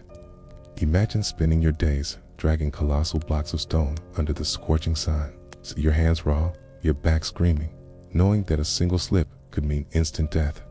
You'd probably be dreaming of a crane, wouldn't you? Or just a very long lunch break. It's like when you're helping a friend move and they have a really heavy couch and you just want to give up and leave it on the curb. Except, in this case, the couch is a pyramid and quitting isn't an option. Mainstream historical fact. The construction of the pyramids and other massive structures in ancient Egypt relied heavily on manual labor, with workers using simple tools and ingenious techniques to move and place enormous stone blocks. While popular myths often depict slaves building the pyramids, archaeological evidence suggests that many laborers were skilled, paid workers, often farmers, working during the Nile's inundation season. This organized, large-scale labor force was a testament to the administrative capabilities of the ancient Egyptian state. But it came at a significant human cost in terms of physical strain and risk of injury. It wasn't just a job, it was a feat of human endurance, a testament to the power of collective effort, and a grim reminder of the value of a strong back. It's like when you see a really impressive building and you think about all the people who built it, and you realize how much effort went into every single brick. Now, for a quirky tidbit, ancient Egyptian quarry workers sometimes used wooden wedges soaked in water to split large blocks of stone. The wedges would expand as they absorbed water, creating immense pressure that would crack the rock. Imagine trying to split a massive boulder using nothing but wood and water, relying on the slow, relentless power of nature. It's a strange blend of simplicity and sophistication, isn't it? You'd probably be like, so they were basically ancient hydraulic engineers. And yes, my friend, they absolutely were. It's like when you see a really clever hack and you're impressed by its ingenuity, even if it's incredibly low tech. Beyond farming and construction, other dangerous occupations abounded. Miners, extracting precious metals and stones from remote desert quarries, faced extreme heat, poor ventilation, and the constant threat of cave-ins. Fishermen, navigating the Nile in small boats, risked encounters with crocodiles and hippos, as well as the dangers of drowning or capsizing. Craftsmen, working with hot furnaces, sharp tools, and toxic materials, faced burns, cuts, and exposure to harmful fumes. Imagine a world where every job, no matter how specialized, carried a significant risk of injury, illness, or death. You'd probably be very, very grateful for your safety regulations, wouldn't you? And your workers' compensation. It's like when you watch a documentary about dangerous jobs and you're constantly thinking, nope, not for me. Except, in this case, it's your only option. Even seemingly less physical jobs had their hazards. Scribes, while not facing the same physical dangers as laborers, could suffer from eye strain, repetitive stress injuries, and exposure to toxic pigments in their inks.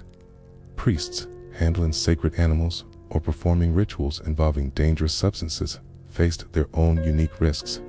The lack of specialized safety equipment, the rudimentary understanding of toxicology, and the sheer volume of manual labor meant that every profession was a potential health hazard.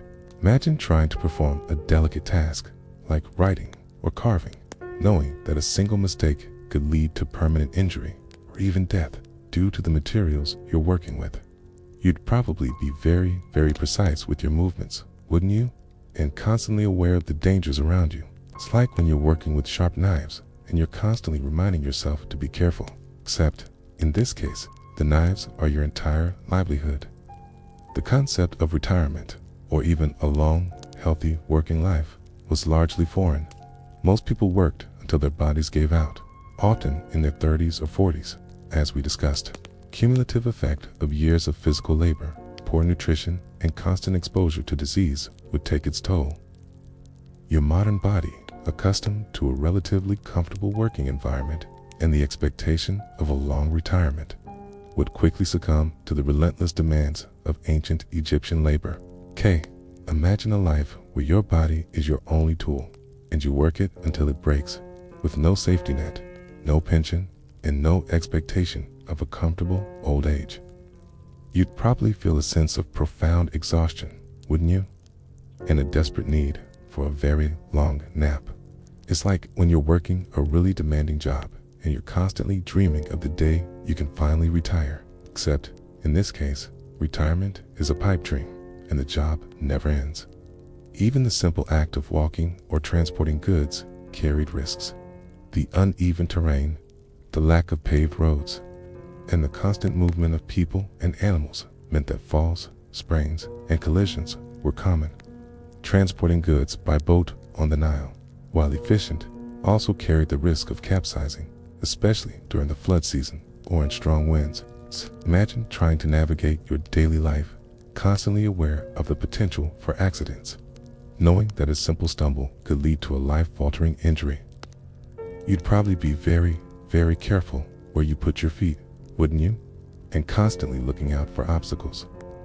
It's like when you're walking on ice and you're constantly trying to maintain your balance, except, in this case, the ice is your entire world and it's always melting. Your modern sensibilities, accustomed to safety regulations, protective gear, and the right to refuse unsafe work, would be utterly unprepared for the harsh realities of ancient Egyptian labor. There's no OSHA to call, no union to protect your rights. You'd be entirely at the mercy of your employer, your tools, and the unforgiving environment. You'd be working from sunup to sundown, with little rest and even less pay, often just enough to survive. Imagine living in a world where your labor is your only commodity, and you're constantly pushed to your physical limits, with no recourse for injury or exploitation. You'd probably feel a sense of profound powerlessness, wouldn't you? And a desperate need for a good labor lawyer. It's like when you're working a really bad job and you just want to quit, but you can't because you need the money. Except, in this case, the money is your life, and quitting means death. Historians still argue whether the ancient Egyptians, despite the apparent harshness of their labor, found meaning and satisfaction in their work, particularly in the construction of monumental structures, which were seen as offerings to the gods and symbols of national pride. The debate centers on the psychological impact of such demanding labor, and whether the spiritual and communal aspects of their work mitigated the physical hardships. Was it a life of relentless toil, or a purposeful existence imbued with spiritual significance? The debate continues, adding another layer of intrigue to this already fascinating tale. You're probably thinking, just tell me if they were happy. But that's the beauty and the complexity of history. There are rarely simple answers, okay? As you lie there, perhaps feeling a phantom ache in your muscles, okay? You can almost imagine the relentless toil of ancient Egyptian life. Every day a test of endurance, every task a potential hazard. It's a reminder that survival is not just about avoiding the big, obvious dangers. It's about the constant physical struggle to earn your keep, to provide for yourself and your family in a world that demands everything you have. Okay? And as we continue our journey, we delve into the next immediate threat to your survival, the wild animals that roam beyond the Nile, and the venomous creatures that lurk in the shadows. So, take a deep breath, try to relax, and prepare yourself for the next chapter. Because the desert, my friend, has fangs. All right, you're still with me. even after contemplating the back-breaking labor that would fill your days in ancient Egypt. Good, because if you thought the human-made dangers were bad, okay, prepare yourself for the wilder side of survival. Wild animals and scorpions, okay? You're probably thinking, I'll just stay in the city, away from the wilderness, okay? Yes, my friend, that's a good thought. But in ancient Egypt, the wilderness was never far, and its inhabitants were not always confined to their natural habitats. Imagine a world where every shadow could conceal a venomous creature, every rustle in the reeds a potential predator, and where the line between civilization and the wild was constantly blurred. It's enough to make you want to stay indoors, isn't it? Beyond the Nile's toothy residents, the desert and its fringes were home to a variety of dangerous animals. Lions, while not as common as in other parts of Africa, were present in ancient Egypt, particularly in the desert and mountainous regions. While they generally avoided human settlements, a hungry or desperate lion could pose a significant threat to livestock and, occasionally, to people. You'd probably be hearing stories of lion attacks, wouldn't you? Okay. And constantly checking your surroundings, especially if you venture beyond the cultivated lands. It's like when you hear about a bear sighting in your neighborhood, and suddenly every rustle in the bushes sounds like a hungry predator. You're on edge and a little bit terrified. Hyenas, jackals, and wolves were more common predators, often scavenging near human settlements, attracted by waste and livestock.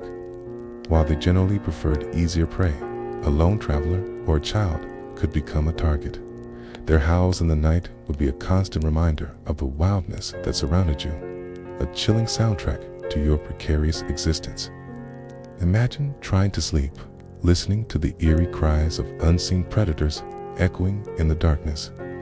Knowing that your flimsy mud brick walls offer little protection, you'd probably be pulling your blanket tighter, wouldn't you, and wishing for a very large, very noisy guard dog. It's like when you're camping and you hear strange noises outside your tent and your imagination starts running wild. Except, in this case, your imagination is probably right. But the most pervasive and immediate threat from the animal kingdom would come from the smaller, often unseen creatures, snakes and scorpions. Ancient Egypt was home to numerous species of venomous snakes, including the highly deadly Egyptian cobra, the horned viper, and the asp. These snakes would lurk in fields, under rocks, in cracks in mud brick walls, and even inside homes, seeking shade or prey. A single bite could be fatal, and without antivenom, your chances of survival would be slim. Imagine reaching for something in a dark corner or stepping barefoot in your home and feeling a sudden, sharp pain. Knowing that your life could be over in a matter of hours, you'd probably be very, very careful where you put your hands and feet, wouldn't you? And constantly checking your sandals before putting them on. It's like when you're walking through tall grass and you're constantly worried about stepping on something slithery. Except, in this case, the slithery thing is everywhere, and it's deadly. Mainstream historical fact. Snakebite was a significant cause of death in ancient Egypt, with numerous medical papyri detailing treatments for various snake bites, often combining practical remedies with magical incantations. The cobra, in particular, was both feared and revered, often depicted as a symbol of royal power and divine protection, highlighting the complex relationship ancient Egyptians had with these dangerous creatures. It wasn't just a medical problem, it was a spiritual one, a constant negotiation with the forces of chaos. It's like when you have a really dangerous job and you rely on both your skill and a little bit of luck to get through the day. You're doing everything right, but there's always that element of the unknown. Now, for a quirky tidbit, ancient Egyptians believed that certain gods, like Serket, the scorpion goddess, could protect them from venomous creatures. Amulets depicting scorpions or snakes were often worn as protective charms, and rituals were performed to ward off their bites. Imagine a world where your best defense against a deadly scorpion sting is a tiny, carved amulet, and where your faith is as important as your vigilance. It's a strange blend of pragmatism and superstition, isn't it? You'd probably be like, so, I just need to get a lucky charm. And yes, my friend, it couldn't hurt. It's like when you wear your lucky socks to a job interview. And you know, it probably won't make a difference, but it makes you feel better. Except, in this case, the stakes are a lot higher than a job interview. Scorpions, too, would be a constant threat.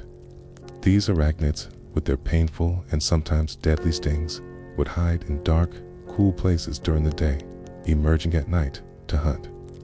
They could be found in homes, under pottery, in clothing, or simply crawling across the floor. A scorpion sting, while rarely fatal for a healthy adult, could cause intense pain, fever, nausea, cool, and muscle spasms, debilitating you for days and making you vulnerable to other dangers. For children or the elderly, a sting could be deadly. Imagine trying to sleep, knowing that a tiny, venomous creature could be crawling across your bed, waiting to deliver a painful surprise. You'd probably be shaking out your shoes before putting them on, wouldn't you? And constantly checking under your pillow. It's like when you're trying to sleep and you hear a strange noise and your imagination starts running wild. Except, in this case, the strange noise might actually be a scorpion. Beyond the immediate threat of venom, the presence of these creatures would create a constant state of vigilance and anxiety. Every rustle, every shadow, every unexpected movement would trigger a primal fear. You'd be constantly aware of your surroundings, your senses heightened, your body always ready to react. This constant stress would take a toll on your mental and physical well-being, adding another layer of exhaustion to your already challenging existence. Imagine living in a world where you can never truly relax, where danger is always lurking just out of sight. You'd probably feel a sense of profound paranoia, wouldn't you? And a desperate need for a good night's sleep without the fear of being bitten. It's like when you're watching a horror movie and you know something is going to jump out at you and you're constantly on edge. Except, in this case, the horror movie is your life. Even seemingly harmless creatures could pose a threat. Rats and mice, while not directly dangerous, would carry diseases like plague and typhus and contaminate food supplies. Their constant scurrying and gnawing would be a nuisance, and their presence a sign of unsanitary conditions. Imagine trying to keep your food safe from rodents, knowing that every crumb could attract a disease-carrying pest. You'd probably be very, very meticulous with your food storage, wouldn't you? And constantly setting traps. It's like when you have a mouse in your house and you just can't get rid of it, and you feel like you're constantly battling an unseen enemy. Except, in this case, the enemy is everywhere and is multiplying. The lack of effective pest control meant that you'd be living in close proximity to these creatures, constantly exposed to their presence and their dangers. There were no exterminators, no pesticides, no sealed homes to keep them out. You'd be sharing your living space with a variety of creepy crawlies, okay? And your best defense would be vigilance, cleanliness, and perhaps a few well-placed cats. Imagine trying to live a comfortable life when your home is constantly being invaded by unwanted guests, and your only recourse is to try and shoo them away. You'd probably feel a sense of profound resignation, wouldn't you? And a desperate need for a good, strong broom. It's like when you're trying to relax at home, and your noisy neighbors are constantly having a party. You can't escape them, and you just have to learn to live with the noise. Your modern sensibilities, accustomed to a world where wild animals are largely confined to zoos or nature reserves, would be utterly unprepared for the constant, unmitigated exposure to such dangerous wildlife. There's no animal control to call, no emergency services to rush you to a hospital after a bite. You'd be entirely on your own, relying on your wits, your speed, and perhaps a healthy dose of luck to survive. Imagine living in a world where every encounter with nature is a potential life or death situation, where the wild is not something you visit, but something you constantly live alongside. You'd probably develop a very keen sense of your surroundings, wouldn't you? And a healthy respect for the food chain. It's like when you're watching a nature documentary. You're constantly rooting for the prey because you know the predator is always lurking. Except, in this case, you're the prey. Historians still argue whether the ancient Egyptians' reference for certain animals, like the cobra or the crocodile, was primarily a form of appeasement born out of fear, or if it reflected a deeper ecological understanding of their role in the natural world. The debate centers on the interplay between religious belief and practical survival strategies, and whether their spiritual practices offered genuine psychological comfort or merely reflected their deep understanding of the natural world. Was it a genuine belief in divine protection, or a clever way to cope with constant danger? The debate continues, adding another layer of intrigue to this already fascinating tale. You're probably thinking, just tell me if they were scared. But that's the beauty and the complexity of history. There are rarely simple answers. As you lie there, perhaps feeling a phantom crawl on your skin, you can almost imagine the constant vigilance required to survive in ancient Egypt, a world teeming with unseen dangers and lurking predators. Every shadow, every rustle, every unexpected movement, a potential threat. It's a reminder that survival is not just about avoiding the big, obvious dangers. It's about the constant, microscopic battle against the invisible forces that seek to undermine your health and your very existence. And as we continue our journey, we'll delve into the next immediate threat to your survival: the people themselves, and the unfamiliar social customs that will make every interaction a potential minefield. So, take a deep breath, try to relax, and prepare yourself for the next chapter, because society, my friend, has its own rules. Alright, you're still with me? Even after contemplating the slithering and stinging dangers of ancient Egypt's wildlife, good, because if you thought the natural world was challenging, prepare yourself for the intricate, often baffling, minefield of social customs shock. You're probably thinking, I'm a pretty adaptable person. I can figure out social cues. And yes, my friend, you might be. But in ancient Egypt, the rules of engagement are written in hieroglyphs you can't read. And a simple misstep could lead to anything from mild embarrassment to severe social ostracization, or even worse. Imagine a world where every gesture, every word, every interaction is loaded with unspoken meaning, and you're constantly playing a game of charades with potentially dire consequences. It's enough to make you want to just stay quiet, isn't it? Your modern understanding of personal space, for instance, would be immediately challenged. In a crowded, ancient Egyptian city, people would live and work in close proximity. The concept of a personal bubble would be as alien as a smartphone. You'd find yourself constantly brushed against, jostled, and perhaps even touched by strangers, a level of physical intimacy that might make you instinctively recoil. Imagine trying to navigate a bustling marketplace, your senses already overwhelmed, while simultaneously trying to maintain a polite distance from everyone around you, only to find yourself constantly bumping into people. You'd probably feel a sense of profound discomfort, wouldn't you? And wishing for a good, strong force field. It's like when you're on a really crowded subway and everyone is practically on top of each other and you just want to scream. Except, in this case, the subway is your entire life. Then there's the matter of greetings and deference. The way you address someone, the way you bow or don't bow, the words you choose, would all be dictated by their social status relative to yours. A casual hey there to a high-ranking official could be seen as a grave insult, while an overly deferential bow to a common laborer might be met with confusion or even suspicion. You'd be constantly trying to gauge who's who based on their clothing, their demeanor, and the way others interact with them, a subtle dance of social hierarchy that you're utterly unprepared for. Imagine trying to navigate a conversation where every word is a potential social blunder, and every gesture could be misinterpreted. You'd probably feel a sense of profound anxiety, wouldn't you, in wishing for a very detailed social etiquette manual. It's like when you're at a fancy dinner party, you're not sure which fork to use, and you just want to disappear under the table.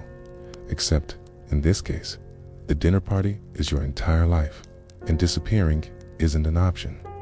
Eye contact, too, would be a tricky business. While direct eye contact might be a sign of honesty and confidence in your culture, in ancient Egypt, It could be interpreted differently depending on the context and the individuals involved. Prolonged eye contact with someone of higher status might be seen as challenging their authority, while avoiding eye contact entirely might be seen as disrespectful. You'd be constantly trying to find that elusive sweet spot, that perfect balance of engagement and deference. A subtle negotiation that would leave you mentally exhausted. Imagine trying to hold a conversation while simultaneously trying to decipher the unspoken rules of eye contact. Your gaze darting around like a nervous bird. You'd probably feel a sense of profound awkwardness, wouldn't you? And wishing for a good pair of sunglasses. It's like when you're trying to flirt with someone, and you're not sure if you're remaking eye contact for too long or not long enough. You're trying, but you're just not getting the signals right. It's a mainstream historical fact.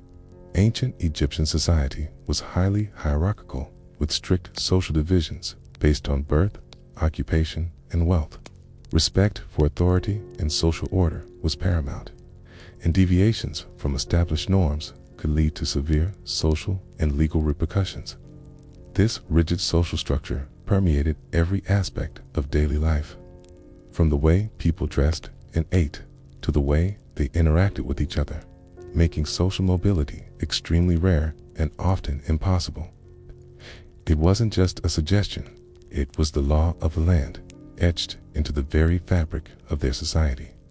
It's like when you're playing a board game with very strict rules and you try to make up your own, and everyone just stares at you. You're breaking the game, and everyone knows it. Now for a quirky tidbit. Ancient Egyptians had a strong belief in the power of names and words. Speaking someone's name, especially a god's or a deceased person's, was believed to invoke their presence or power. Imagine a world where every word you utter carries a spiritual weight, and where a casual utterance could accidentally summon a deity or disturb the dead. You'd probably be very, very careful with your vocabulary, wouldn't you? And maybe a little superstitious. It's like when you're playing a game of charades and you accidentally say the word you're trying to act out. You're embarrassed, and everyone knows you messed up, except, in this case, the consequences are a lot more severe than losing a point. Gender roles were clearly defined and rigidly enforced, while ancient Egyptian women enjoyed more rights and freedoms than women in many other ancient societies.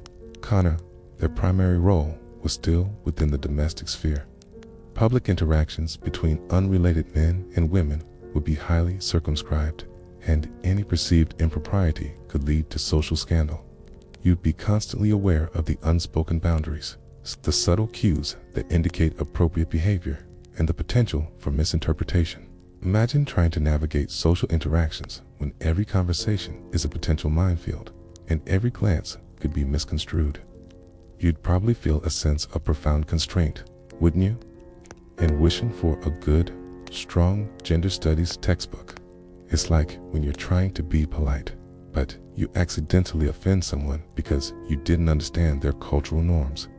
You're trying, but you're just not getting it right. Religious customs and superstitions would permeate every aspect of daily life, and your ignorance of them would be a constant source of potential faux pas. What you consider a simple act, like eating certain foods or touching certain objects, could be deeply offensive or ritually impure. You'd be constantly trying to decipher the complex web of beliefs, taboos, and rituals that govern their lives. It's a spiritual landscape that is utterly alien to your secular sensibilities. Imagine trying to participate in a religious ceremony when you don't understand the meaning of any of the gestures, any of the words, or any of the symbols. You'd probably feel a sense of profound awkwardness, wouldn't you? In wishing for a very detailed religious instruction manual. It's like when you're at a wedding from a different culture, and you're not sure when to stand up, when to sit down, or when to clap. You're trying to be respectful, but you're constantly feeling out of place. Even something as simple as expressing emotion would be governed by different rules. Public displays of affection, or even overt expressions of grief or anger, might be considered inappropriate or undignified. The ancient Egyptians valued composure and self-control, and your modern tendency to wear your heart on your sleeve might be seen as a sign of weakness or immaturity. Imagine trying to suppress your natural reactions to maintain a poker face in every situation, even when you're feeling overwhelmed or upset. You'd probably feel a sense of profound emotional repression, wouldn't you? And wishing for a good, long therapy session. It's like when you're trying to keep a straight face during a really funny moment, and you just want to burst out laughing. Except, in this case, the consequences are a lot more severe than a few strange looks. The concept of hospitality, while present, would also have its own unique rules. Accepting an invitation, offering a gift, or even sharing a meal would all be governed by unspoken protocols. Failing to reciprocate a gesture or offering an inappropriate gift could be seen as a grave insult, damaging your social standing and potentially creating enemies. You'd be constantly trying to navigate these delicate social exchanges, trying to be polite without being presumptuous, and trying to be generous without being ostentatious. Okay, imagine trying to make friends in a world where every social interaction is a test, and every gesture carries a hidden meaning. You'd probably feel a sense of profound loneliness, wouldn't you? And wishing for a good, old-fashioned, straightforward conversation. It's like when you trying to make small talk with someone who speaks in riddles, and you just want them to get to the point. Your modern sense of humor, too, would likely fall flat. What you find funny might be considered offensive, or simply incomprehensible to an ancient Egyptian.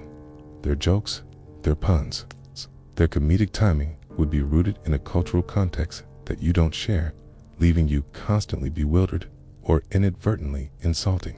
Imagine trying to tell a joke only to be met with blank stares, or worse, a look of profound disapproval. You'd probably feel a sense of profound awkwardness, wouldn't you? And wishing for a good, old-fashioned laugh track. It's like when you try to tell a joke in a foreign language and you mess up the punchline and everyone just stares at you. You're trying, but you're just not getting it right. Even your body language would betray you. Your posture, your gestures, the way you stand or sit would all convey subtle messages that could be misinterpreted. A casual slouch might be seen as disrespectful, an open hand gesture as aggressive, a crossed arm as defensive. You'd be constantly trying to control your physical presence, to conform to unspoken norms, a silent performance that would leave you physically and mentally drained.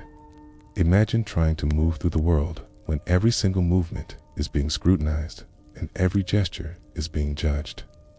You'd probably feel a sense of profound self-consciousness, wouldn't you? And wishing for a good, old-fashioned invisibility cloak. It's like when you're trying to dance and you're constantly worried about looking silly. You're trying, but you're just not getting the rhythm right. Historians still argue whether the ancient Egyptians, despite their rigid social structures, possessed a degree of social fluidity or informal interactions that allow for more nuanced and less formal exchanges than what is often depicted in official texts and art. The debate centers on the interpretation of archaeological evidence from commoner settlements and personal letters, and whether the idealized portrayals of social order truly reflect the complexities of daily life. Was it a truly rigid society, or did people find ways to bend the rules and express themselves outside of formal settings? The debate continues, adding another layer of intrigue to this already fascinating tale. You're probably thinking, just tell me if I can make friends. But that's the beauty and the complexity of history. There are rarely simple answers. As you lie there, perhaps feeling a phantom blush on your cheeks, you can almost imagine the constant social tightrope walk of ancient Egypt. Every interaction a potential test, every gesture a loaded symbol. It's a reminder that survival is not just about avoiding physical dangers. It's about navigating a world where the rules of engagement are constantly shifting and where a simple misunderstanding could have profound consequences.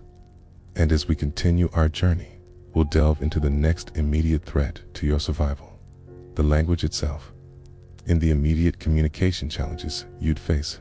So, take a deep breath, try to relax, and prepare yourself for the next chapter. Because words, my friend, are powerful. All right, you're still with me.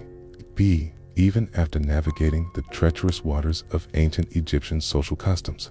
Good, because if you thought unspoken rules were challenging, prepare yourself for the most immediate and frustrating barrier, the language barrier. You're probably thinking, I'll just use a translation app, or maybe a phrasebook. And yes, my friend, you can think that. But in ancient Egypt, your smartphone is a useless brick. And the very concept of a standardized phrasebook is centuries away. Imagine a world where every sound is a foreign noise, every gesture a mystery, and every attempt at communication is met with blank stares or polite confusion. It's enough to make you want to just point and grunt, isn't it? Your first attempt at communication would likely be a desperate scramble for common ground. You might try English or whatever modern language you speak, only to be met with utter incomprehension. The ancient Egyptian language, a complex system of hieroglyphs, hieratic and demotic scripts, and a spoken language that evolved over millennia, bears little resemblance to anything you know.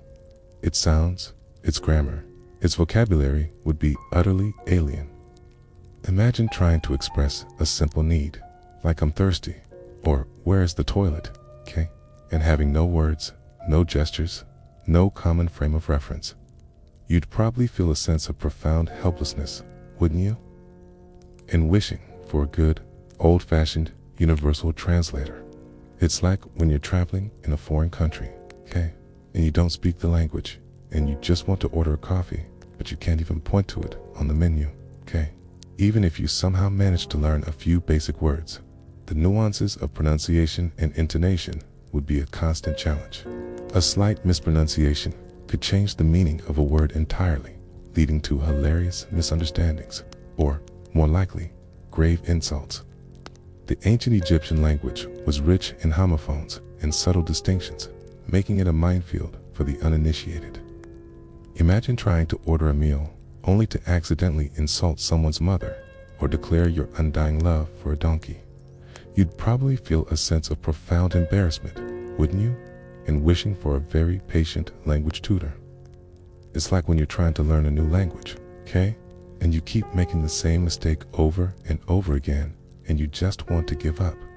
Beyond spoken language, written communication would be an even greater hurdle.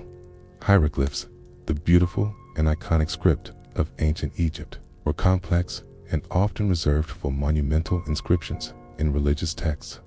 For daily use, scribes employed hieratic, a cursive form of hieroglyphs, and later, demotic, an even more simplified script.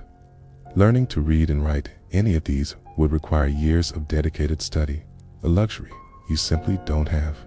Imagine trying to understand a legal document, a market price, or a simple message, when every symbol is a mystery and every line is a riddle.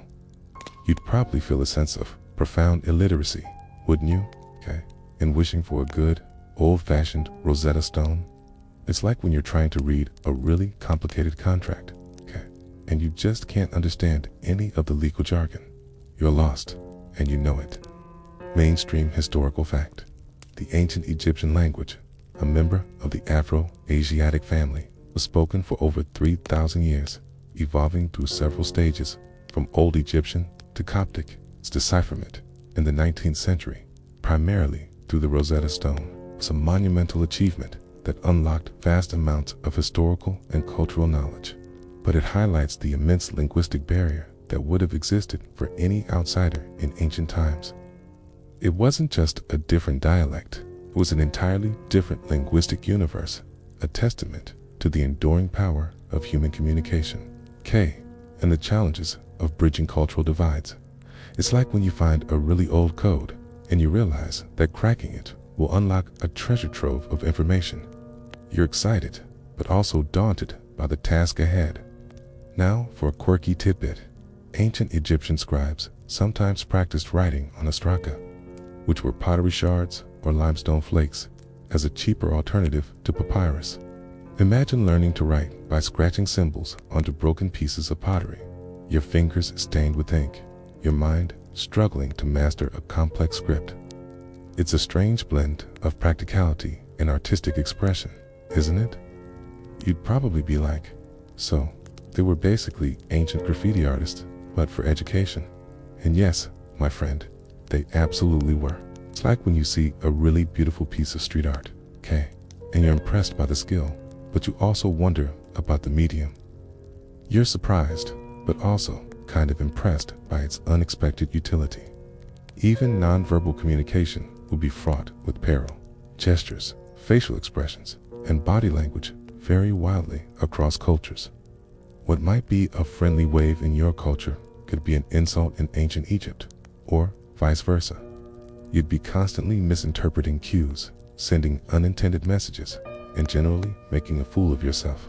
Imagine trying to convey a simple emotion, like happiness or sadness, only to have your expression misinterpreted as anger or contempt.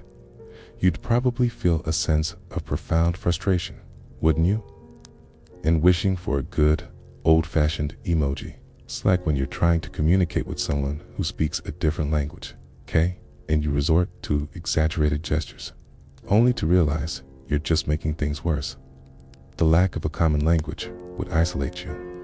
You wouldn't be able to ask for help, negotiate prices in the market, understand instructions, or participate in social gatherings. You'd be an outsider, constantly reliant on the kindness of strangers, or forced to communicate through rudimentary gestures and pointing. This isolation would be mentally exhausting, leading to feelings of loneliness, frustration, and even paranoia. Imagine living in a world where you can't truly connect with anyone, where every conversation is a struggle, and where you're constantly feeling like an alien. You'd probably feel a sense of profound loneliness, wouldn't you? In a desperate need for good, old-fashioned chat. It's like when you're stuck in a foreign country, okay, and you can't speak the language, and you just want to hear a familiar voice. Even if you found someone who spoke a few words of a language you recognized, it's like Greek or Aramaic, which would only be present much later in ancient Egyptian history. It would be a rudimentary exchange filled with misunderstandings and gaps. You wouldn't be able to engage in complex conversations, understand cultural nuances, or truly integrate into society. You'd be perpetually stuck in a linguistic limbo, able to survive, perhaps, but never truly thrive. Imagine trying to build a life, a career, a family, when every interaction is a struggle, and every conversation is a chore. You'd probably feel a sense of profound limitation, wouldn't you? And a desperate need for a good, old-fashioned dictionary. It's like when you're trying to read a really complicated book and you keep having to look up every other word. Okay, you're making progress, but it's slow and painful. The inability to communicate effectively would also put you at a disadvantage in legal and administrative matters. If you were accused of a crime, or needed to make a complaint, or simply needed to register your presence, you'd be at the mercy of interpreters, who might not always be accurate or trustworthy. Your rights, your intentions, your very identity could be lost in translation, leaving you vulnerable to exploitation or injustice. Imagine trying to defend yourself in court, or explain your situation to an official. You can't understand a word they're saying, and they can't understand a word you're saying. You'd probably feel a sense of profound powerlessness, wouldn't you? And a desperate need for a good, old-fashioned lawyer. It's like when you're trying to argue with someone who just doesn't understand your point of view, and you just want to scream. Except, in this case, the consequences are a lot more severe than a simple disagreement. Your modern brain, accustomed to instant communication and readily available information, would be constantly frustrated by the slow, laborious process of communication in ancient Egypt. Every message would need to be carefully crafted, every interaction meticulously planned, and every misunderstanding patiently resolved. The sheer mental effort required to simply exist in a world without a common language would be exhausting, adding another layer of stress to your already challenging existence. Imagine trying to live your life when every single conversation is a mental workout and every interaction is a puzzle. You'd probably feel a sense of profound mental fatigue, wouldn't you? and a desperate need for a good, old-fashioned nap. It's like when you're trying to solve a really complicated riddle, and you just can't figure it out, and you feel like your brain is going to explode. Historians still argue whether the ancient Egyptian language was truly as static and unchanging as its monumental inscriptions suggest, or if there were significant regional dialects and colloquialisms that would have made communication even more challenging for outsiders. The debate centers on the interpretation of linguistic evidence from different periods and regions, and whether the formal written language accurately reflects the diversity of spoken Egyptian. Was it a relatively unified language, or a patchwork of dialects that would have made communication even more difficult? The debate continues, adding another layer of intrigue to this already fascinating tale. You're probably thinking, just tell me if I could order a beer. But that's the beauty and the complexity of history. There are rarely simple answers. As you lie there, perhaps feeling a phantom struggle to form words, you can almost imagine the silent, frustrating world of ancient Egypt, every sound a foreign noise, every gesture a mystery. It's a reminder that survival is not just about avoiding physical dangers.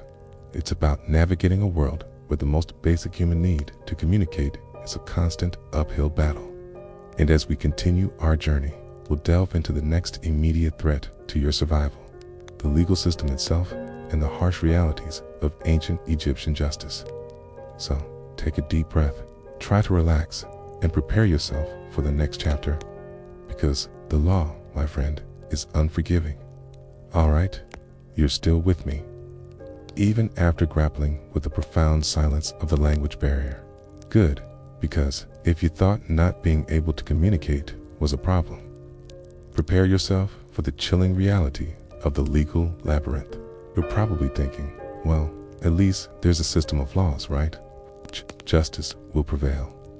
And yes, my friend, there was a system, but it was one rooted in concepts of divine order, social hierarchy, and a blend of written law and customary practice that would make your modern legal training feel utterly useless.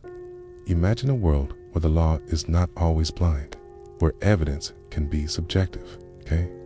And where a simple accusation could unravel your entire existence. It's enough to make you want to just keep your head down, isn't it? Your modern understanding of innocent until proven guilty would be a foreign concept. In ancient Egypt, the burden of proof often fell heavily on the accused, and the process could be swift and brutal. While there were courts and judges, the concept of a formal defense lawyer, as you know it, didn't exist. You'd be expected to represent yourself, to present your case, and to convince the judges of your innocence, often without understanding the charges fully or the nuances of the legal proceedings. Imagine being dragged before a panel of stern-faced officials, your fate hanging in the balance, and you can't even understand the questions being asked, let alone formulate a coherent defense. You'd probably feel a sense of profound terror, wouldn't you? And wishing for a very good, very loud interpreter. It's like when you're called to the principal's office and you know you're in trouble, but you don't know why, and you just want to disappear. Justice was often administered at various levels, from local councils of elders for minor disputes to high courts for more serious crimes. The pharaoh, as the ultimate divine ruler, was the supreme lawgiver and judge, though he delegated much of this authority. Decisions were often based on testimony, oaths, and sometimes even divine oracles. There was no extensive system of appeals, and once a judgment was rendered, it was often final. Imagine a legal system where the word of a witness or the interpretation of a dream could hold more weight than forensic evidence, and where your fate could be decided by a local council with their own biases and prejudices. You'd probably feel a sense of profound vulnerability, wouldn't you? And wishing for a very objective, very scientific jury. It's like when you're playing a game and the rules keep changing and you just can't figure out how to win. Punishments were often harsh and designed to deter crime through public spectacle. Flogging, mutilation such as cutting off hands or noses for theft or perjury, and forced labor were common. For serious crimes like murder, treason, or grave robbery, the penalty was often death, sometimes by impalement or burning. There was no concept of rehabilitation or long-term imprisonment as a primary form of punishment. Justice was swift, visible, and often irreversible. Imagine witnessing a public flogging for a minor offense, or seeing someone with a missing hand, knowing that a similar fate could await you for a simple misstep.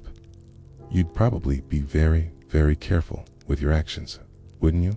And constantly looking over your shoulder. It's like when you're driving and you see a police car and you suddenly become very aware of your speed. You're trying to be good, but you're also very scared of the consequences. Mainstream historical fact: ancient Egyptian law was based on the concept of Met, the divine principle of truth, justice, and cosmic order. This meant that legal decisions were not just about human laws, but about maintaining the balance of the universe. Judges were often priests or high-ranking officials, and their rulings were seen as upholding Met. This philosophical underpinning gave their legal system a profound moral and religious weight, making it more than just a set of rules, but a reflection of the divine will. It wasn't just about right and wrong. It was about cosmic harmony, a testament to their deep spiritual connection to the world. It's like when you're playing a game and you realize that the rules are not just arbitrary, but part of a larger, more profound philosophy. You're impressed by the depth of the system. Now, for a quirky tidbit, ancient Egyptian legal documents sometimes included clauses for trial by ordeal, where an accused person might be subjected to a dangerous or painful test, with their survival or injury determining their guilt or innocence. Imagine trying to prove your innocence by walking over hot coals or by being submerged in water, hoping that a divine sign will clear your name. It's a strange blend of faith and brute force, isn't it? You'd probably be like, so, they were basically ancient reality TV show contestants, but with higher stakes, okay? And yes, my friend, they absolutely were. It's like when you're watching a really intense game show and you're on the edge of your seat, hoping the contestant makes it through. Except, in this case, the prize is your life. Debt was a significant issue. And while outright slavery for debt was not as common as in some other ancient societies, defaulting on loans could lead to severe consequences, including forced labor or the seizure of property. Contracts, while often oral, could also be written on papyrus, detailing agreements for land, goods, or services. Understanding these agreements and your obligations under them would be crucial to avoiding legal trouble. Imagine trying to navigate a complex financial system with no access to legal counsel, and where a simple misunderstanding could lead to you losing everything you own. You'd probably be very, very careful with your finances, wouldn't you? And constantly double-checking every agreement. It's like when you're signing a contract and you read every single line, even the fine print, because you don't want to get screwed over. The concept of property rights was well established, but disputes over land, inheritance, or ownership of goods were common. Without clear documentation or witnesses, these disputes could drag on for years, consuming your time, your resources, and your peace of mind. The legal process, while designed to be fair, could be slow and cumbersome, especially for those without connections or influence. Imagine trying to reclaim your rightful property or settle a family dispute when the legal system moves at a snail's pace and every step requires a bribe or a favor. You'd probably feel a sense of profound frustration, wouldn't you? And wishing for a very efficient, very uncorrupt bureaucracy.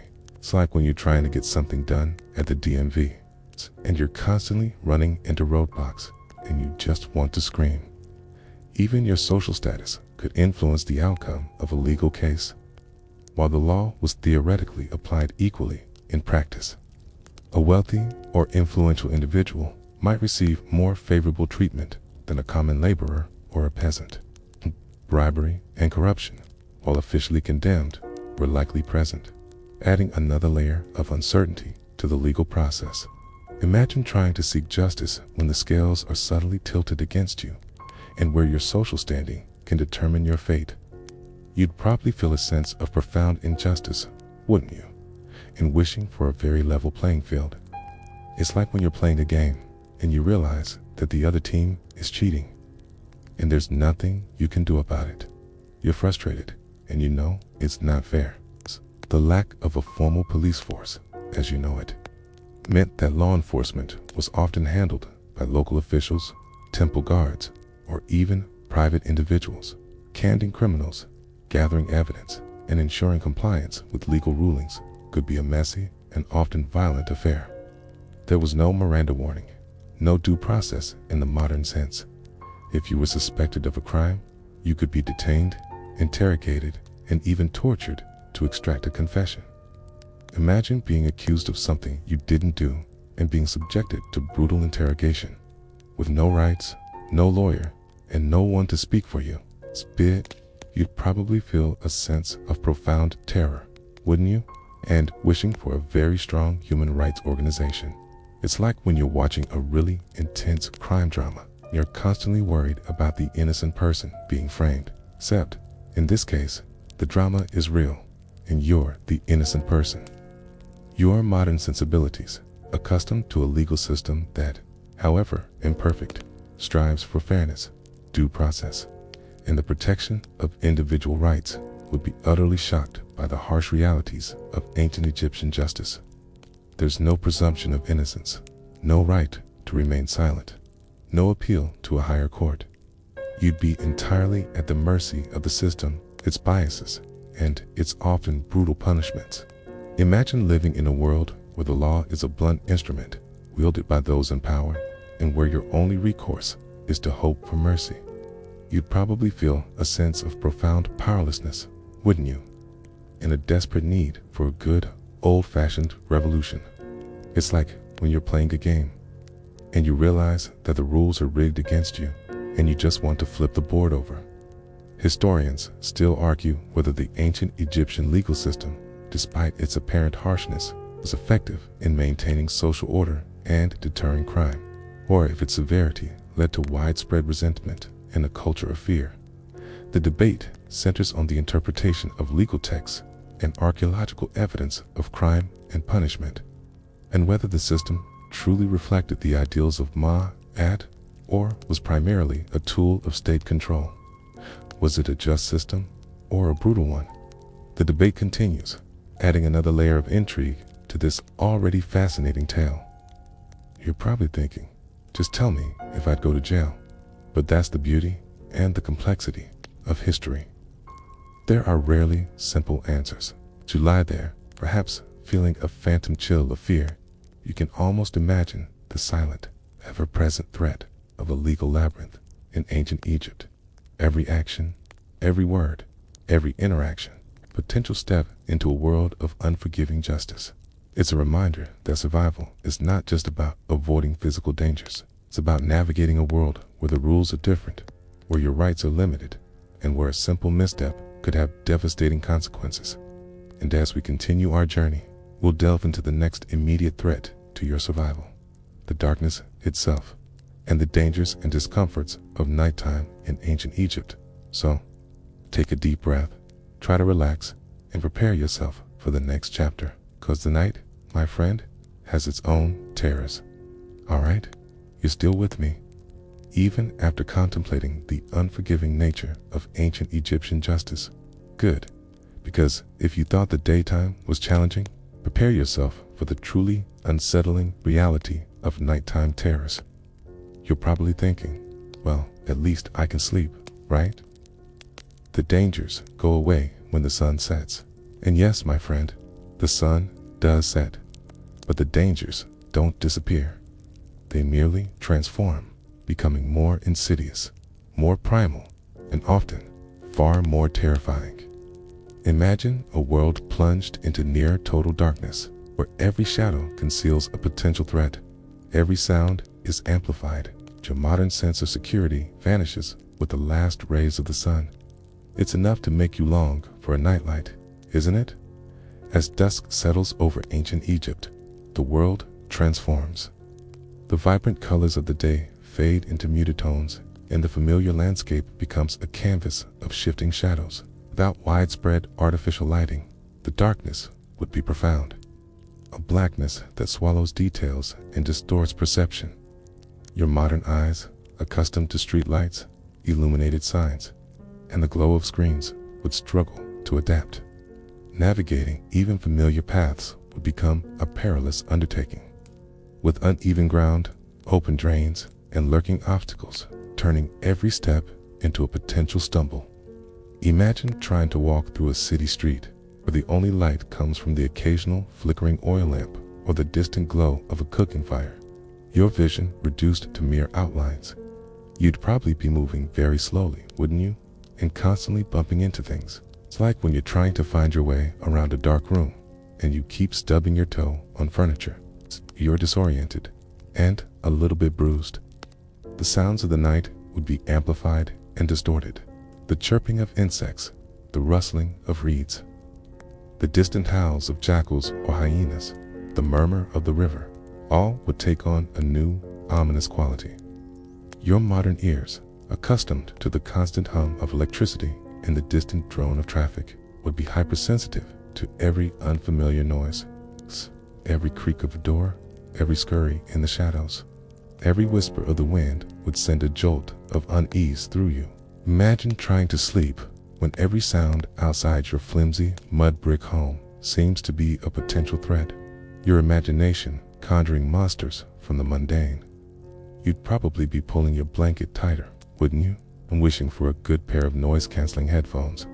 It's like when you're trying to sleep in a strange place and every little noise keeps you awake. You're exhausted, but your mind won't shut off. Sleeping arrangements would be far from comfortable. Most common homes would be small, crowded, and poorly ventilated. You'd likely be sleeping on a simple mat on the floor, perhaps with a wooden headrest instead of a pillow, sharing the space with family members and possibly even livestock.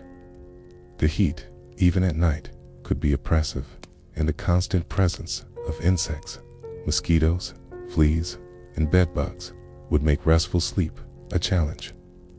Imagine trying to find comfort and peace in a cramped, stuffy room, your body itching, your ears straining for every sound, and your mind racing with the day's anxieties. You'd probably be tossing and turning, wouldn't you? And dreaming of a cool, quiet, private bedroom. It's like when you're trying to sleep on a long-haul flight. You're constantly uncomfortable and you just can't get into a deep sleep. You're tired, but your body just won't cooperate. Mainstream historical fact. Ancient Egyptians often slept on simple reed mats or beds with wooden frames, using crescent-shaped headrests made of wood, stone, or ivory to support their heads and protect elaborate hairstyles. While these headrests might seem uncomfortable to modern sensibilities, they were practical in a hot climate, allowing air circulation around the head and neck, and were often beautifully carved, serving both functional and artistic purposes. It wasn't just about comfort. It was about practicality and cultural norms, a testament to their ingenuity in adapting to their environment. It's like when you try a new ergonomic pillow and it feels strange at first, but then you realize it's actually better for your neck. You're surprised, but also kind of impressed by its unexpected utility. Now for a quirky tidbit. Ancient Egyptians sometimes placed protective amulets or spells under their beds or near their doorways to ward off evil spirits and nightmares. Imagine a world where your best defense against a bad dream is a tiny carved scarab beetle, and where your spiritual well-being is as important as your physical safety. It's a strange blend of pragmatism and superstition, isn't it? You'd probably be like, so they were basically ancient dream catchers, but with more magic. And yes, my friend, they absolutely were. It's like when you have a lucky charm, and you know it probably won't make a difference, but it makes you feel better. Except, in this case, the stakes are a lot higher than a good luck charm. The threat of crime would also increase under the cover of darkness. While ancient Egypt had a legal system, as we discussed, the lack of widespread lighting and organized policing meant that theft, burglary, and even violent crime could could be more prevalent at night.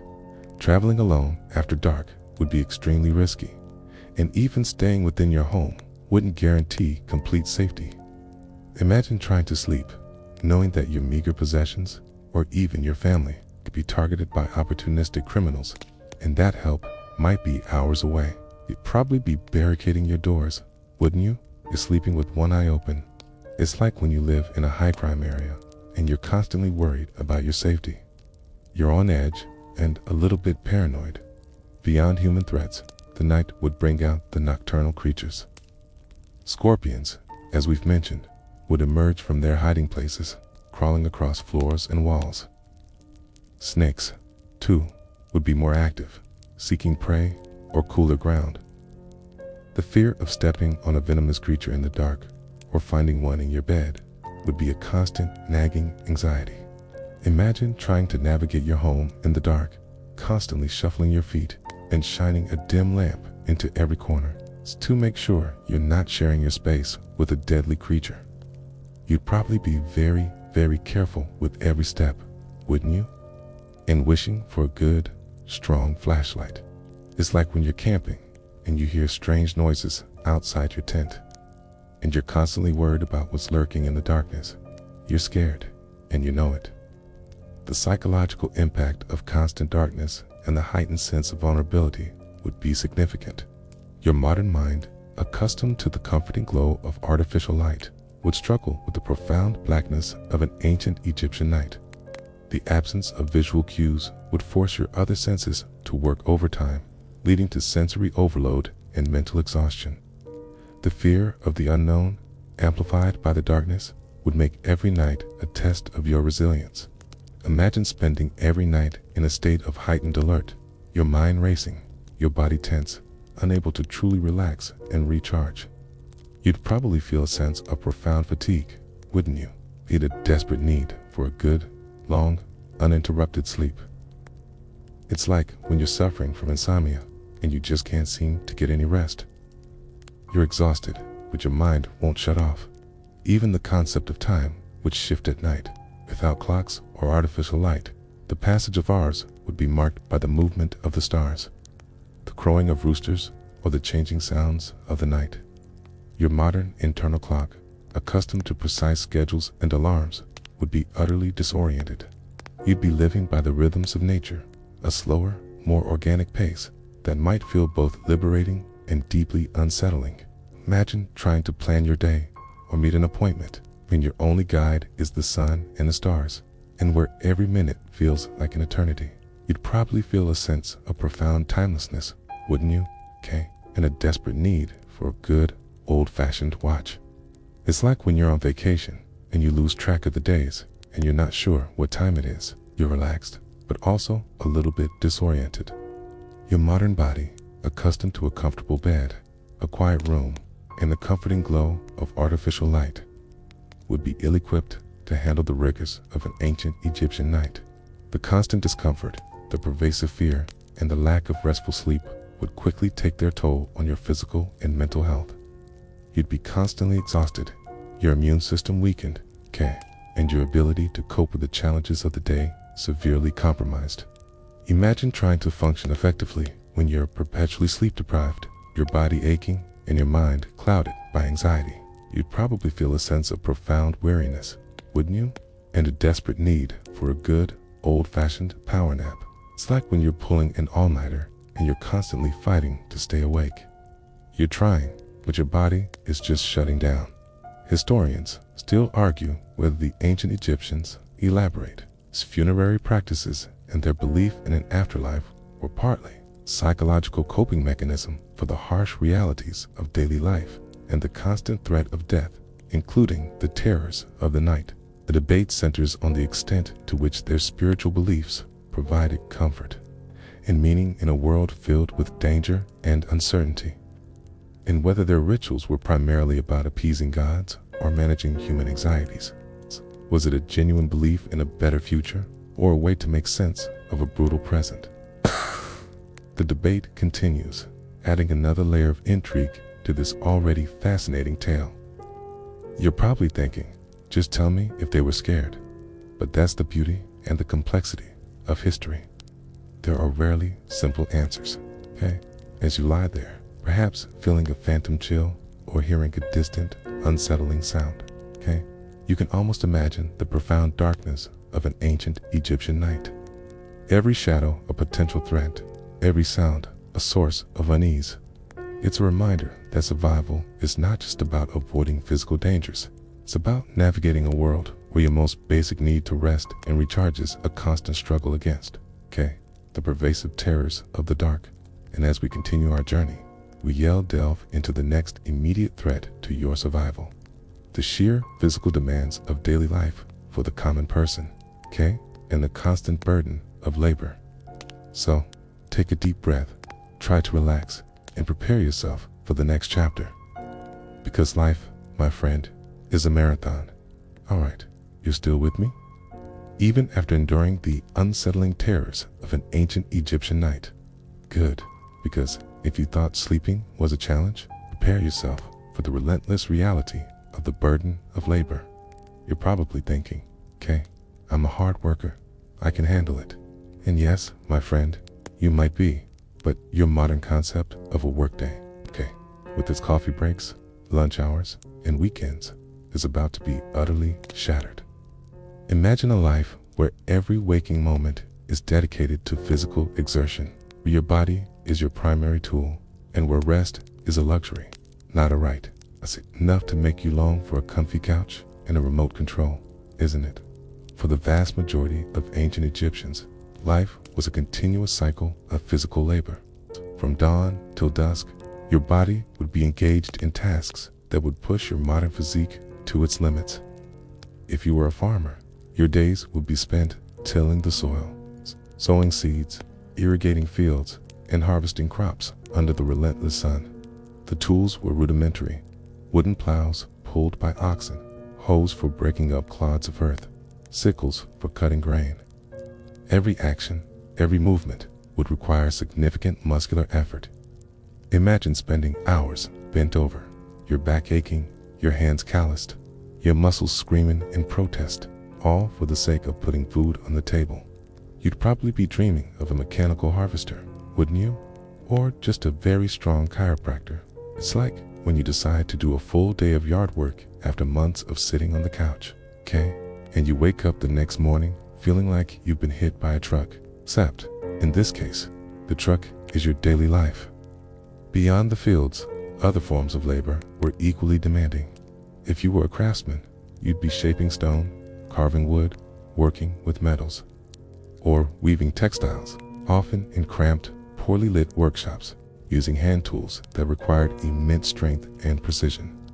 Potters would spend hours at the wheel, their bodies hunched over, their hands constantly molding clay. Builders would haul heavy stones, mix mortars, and climb scaffolding, their lives constantly at risk. Imagine spending your days engaged in repetitive, physically demanding tasks, your body constantly strained, your joints aching, and your hands raw from constant friction. You'd probably be longing for a power tool, wouldn't you? Or just a very good pair of gloves. It's like when you're trying to assemble a piece of IKEA furniture and you realize you have to do everything by hand. You just want to throw the instructions out the window. The concept of a work-life balance was non-existent. Your work was your life, and your life was your work. There were no distinct boundaries between your home and your workplace, especially for farmers and craftsmen who often worked from their homes or nearby fields. Even your leisure time, if you had any, would be dictated by the rhythms of the agricultural calendar or the demands of your trade. Imagine a life where your identity is inextricably linked to your labor, where your worth is measured by your productivity, and where every moment of rest feels like a stolen luxury. You'd probably feel a sense of profound exhaustion, wouldn't you? And a desperate need for a very long vacation. It's like when you're working a really demanding job, and you're constantly thinking about your next day off. Except, in this case, the day off might never come. Mainstream historical fact: the ancient Egyptian economy was primarily agrarian, with the vast majority of the population engaged in farming. The annual inundation of the Nile was central to their agricultural success, providing fertile silt and water for irrigation. This reliance on agriculture meant that the rhythm of life for most Egyptians was dictated by the seasons of the Nile, Akhet, inundation, peri-growth, and Shimu harvest, each demanding specific and intense periods of labor.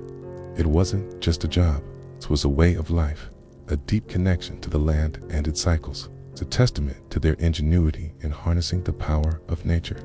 It's like when you live in a place with very distinct seasons, and your entire life revolves around the changing weather. You're attuned to the rhythms of nature, and you know exactly what to do at every point in the year. Now, for a quirky tidbit, ancient Egyptian workers sometimes went on strike. The earliest recorded labor strike in history occurred around 1159 BCE, during the reign of Pharaoh Ramesses III, when tomb builders at Deir el-Medina protested against delayed rations and poor working conditions. Imagine a world where even the most oppressed laborers had the courage to stand up for their rights, demanding fair treatment and adequate compensation. It's a strange blend of ancient oppression and modern activism, isn't it? You'd probably be like, so they were basically ancient union organizers. And yes, my friend, they absolutely were. It's like when you hear about a historical event that sounds surprisingly modern, but you realize that human nature hasn't changed all that much. You're surprised, but also kind of impressed by their unexpected solidarity. The physical toll of this constant labor would be immense. Your body, accustomed to a relatively sedentary lifestyle, would quickly break down. Chronic pain in your back, joints, and muscles would become your constant companion. Arthritis, spinal degeneration, and bone fractures would be common ailments, often leading to permanent disability. The cumulative effect of years of physical exertion, combined with poor nutrition and inadequate medical care, would mean that your body would age rapidly, leaving you feeling old and worn out long before your time. Okay, imagine your body, once vibrant and strong, slowly deteriorating, its strength ebbing away, its movements becoming stiff and painful. You'd probably be longing for a good physical therapist, wouldn't you? Or just a very comfortable armchair.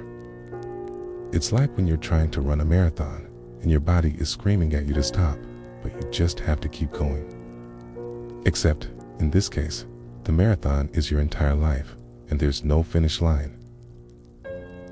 Even seemingly simple tasks, like fetching water or grinding grain, would be incredibly time-consuming and physically demanding. Water would have to be carried from the Nile or a well, often in heavy jars, over long distances. Grain would be ground by hand, using a saddle quern, laborious process that would take hours to produce enough flour for a single family. Imagine spending a significant portion of your day just performing basic survival tasks, your body constantly working, your energy constantly depleted. You'd probably be dreaming of a running tap, wouldn't you? Or just a very efficient coffee grinder. It's like when you're trying to cook a complicated meal from scratch. Okay, you realize how much effort goes into every single ingredient. You're exhausted, but you know it's worth it. The lack of proper rest and recovery would exacerbate the physical strain. Sleep, as we discussed, would be fitful and often interrupted. There were no weekends, no paid holidays, no sick days. You'd work until you dropped, and then you'd get up and do it all again the next day. The concept of burning out would be a luxury you couldn't afford. Your body would be in a constant state of fatigue, your mind dulled by exhaustion, and your spirit slowly eroded by the relentless demands of your existence. Imagine trying to maintain your mental and emotional well-being when your body is constantly screaming in protest, and your mind is perpetually clouded by fatigue. You'd probably feel a sense of profound weariness, wouldn't you? And a desperate need for a very long, very quiet nap. It's like when you're constantly running on empty and you just can't seem to catch up on sleep. You're tired, but you just have to keep going. Even children would be expected to contribute to the household labor from a young age. They would help with chores, tend to animals, and assist in the fields. Childhood, as you know it, would with its emphasis on play and education, would be a luxury reserved for the elite. For most, it would be a brief period of apprenticeship, preparing them for a lifetime of physical labor. Imagine a childhood where your toys are tools and your playground is a field, and where your education is primarily focused on practical skills for survival. You'd probably feel a sense of profound loss, wouldn't you? And a desperate need for a good, old-fashioned playground. It's like when you see a child working in a factory and you just want to scoop them up and take them home. You're heartbroken, and you know it's not fair. Your modern sensibilities, accustomed to labor laws, minimum wages, and a right to a safe working environment, would be utterly unprepared for the harsh realities of ancient Egyptian labor. There's no HR department to complain to, no government agency to enforce safety regulations. You'd be entirely at the mercy of your employer, your tools, and the unforgiving environment. You'd be working from sunup to sundown, with little rest and even less pay, often just enough to survive. Imagine living in a world where your labor is your only commodity, okay? And you're constantly pushed to your physical limits with no recourse for injury or exploitation, okay? You'd probably feel a sense of profound powerlessness, wouldn't you? And a desperate need for a good, old-fashioned union. It's like when you're working a really bad job and you just want to quit, but you can't because you need the money. Except, in this case, the money is your life, and quitting means death. Historians still argue whether the ancient Egyptians, despite the apparent harshness of their labor, found meaning and satisfaction in their work, particularly in the construction of monumental structures, which were seen as offerings to the gods and symbols of national pride. The debate centers on the psychological impact of such demanding labor, and whether the spiritual and communal aspects of their work mitigated the physical hardships. Was it a life of relentless toil, or a purposeful existence imbued with spiritual significance? The debate continues, adding another layer of intrigue to this already fascinating tale. You're probably thinking, just tell me if they were happy. But that's the beauty and the complexity of history. There are rarely simple answers, okay? As you lie there, perhaps feeling a phantom ache in your muscles, okay? You can almost imagine the relentless toil of ancient Egyptian life. Every day, a test of endurance. Every task, a potential hazard. It's a reminder that survival is not just about avoiding the big, obvious dangers. It's about the constant physical struggle to earn your keep, to provide for yourself and your family in a world that demands everything you have. And as we continue our journey, we'll delve into the next immediate threat to your survival, the spiritual landscape itself, and the religious rituals and superstitions that would govern every aspect of your life. So, take a deep breath, try to relax, and prepare yourself for the next chapter, because faith, my friend, is a powerful force. All right, you're still with me. Even after contemplating the crushing weight of ancient Egyptian labor. Good, because if you thought the physical world was challenging, prepare yourself for the intricate, often bewildering landscape of religious rituals and superstitions. You're probably thinking, I'm not religious, so I'll just stay out of it. And yes, my friend, you can think that, but in ancient Egypt, religion wasn't a separate sphere of life. It was the very air you breathed, the foundation of their society, and the lens through which they viewed the world. Imagine a world where every action, every event, every natural phenomenon is imbued with divine meaning, and where your ignorance of the spiritual rules could have dire consequences. It's enough to make you want to just keep your head down and pray, isn't it?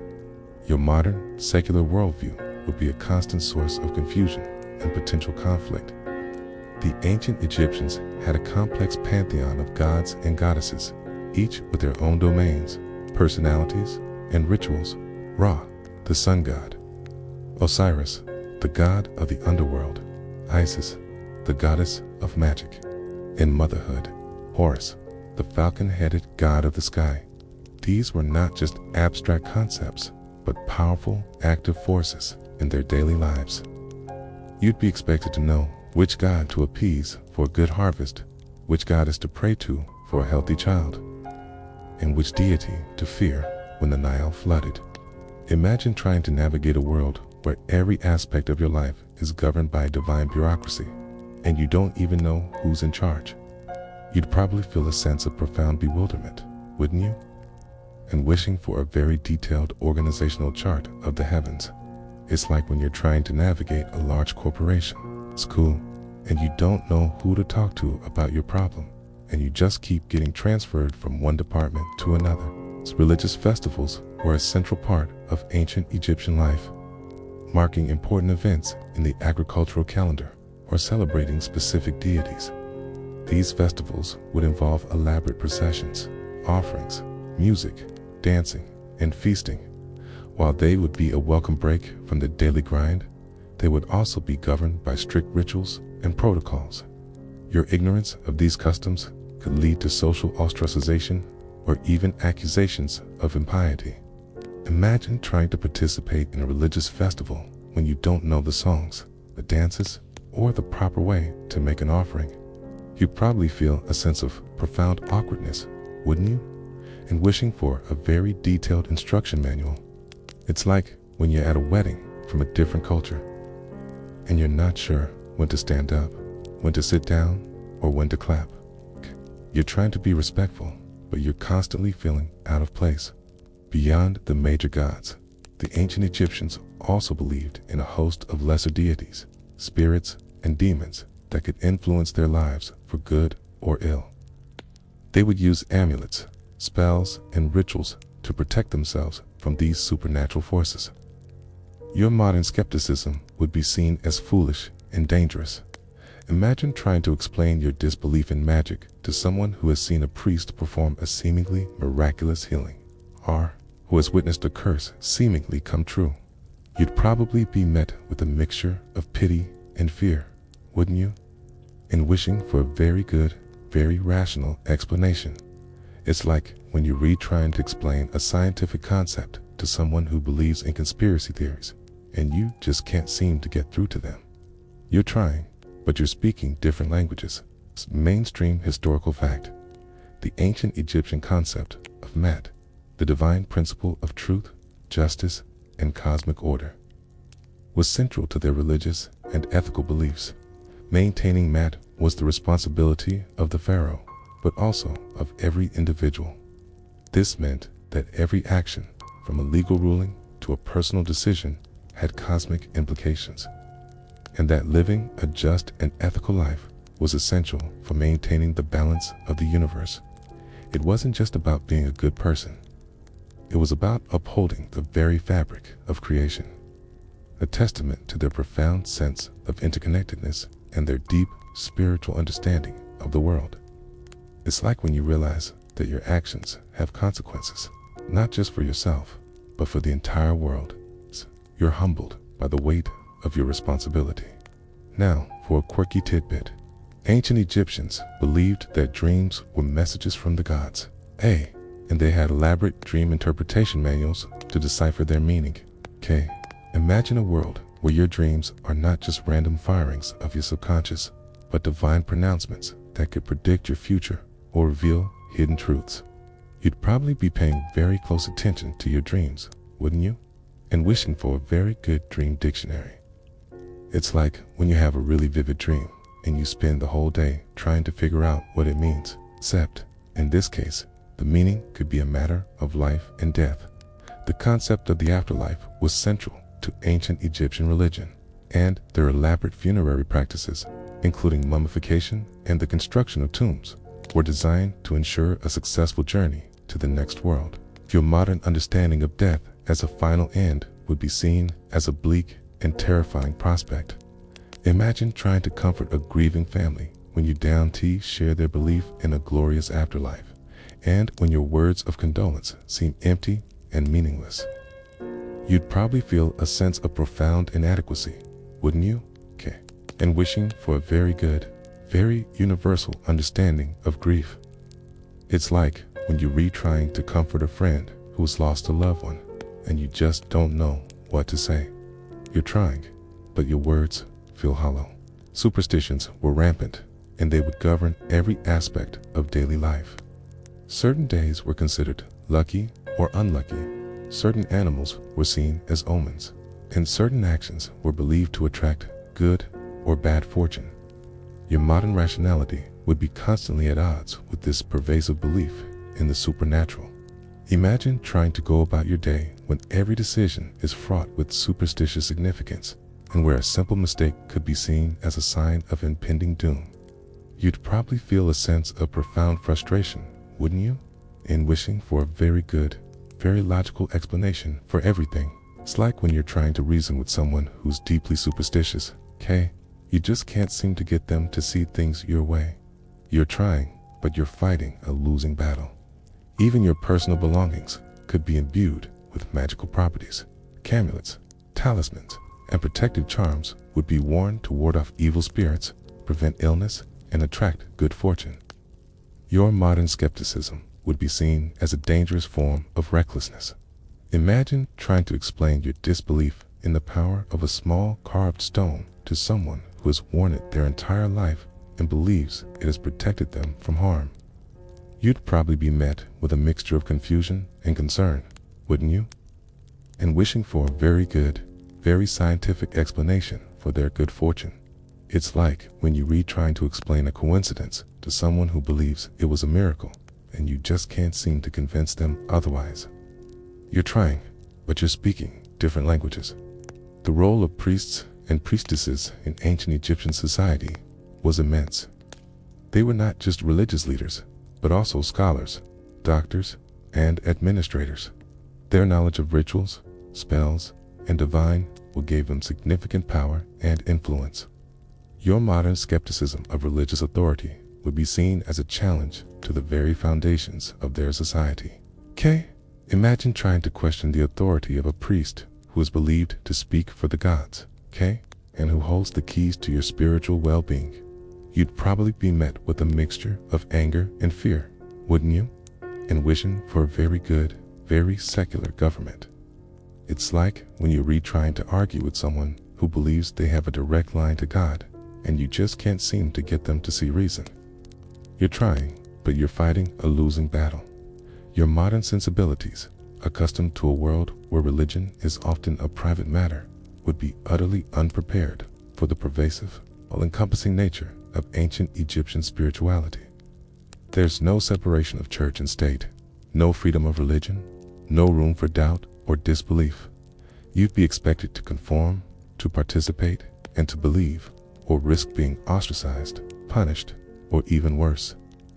Imagine living in a world where your every thought, your every action, your every belief is subject to divine scrutiny, and where your eternal fate hangs in the balance. You'd probably feel a sense of profound pressure, wouldn't you?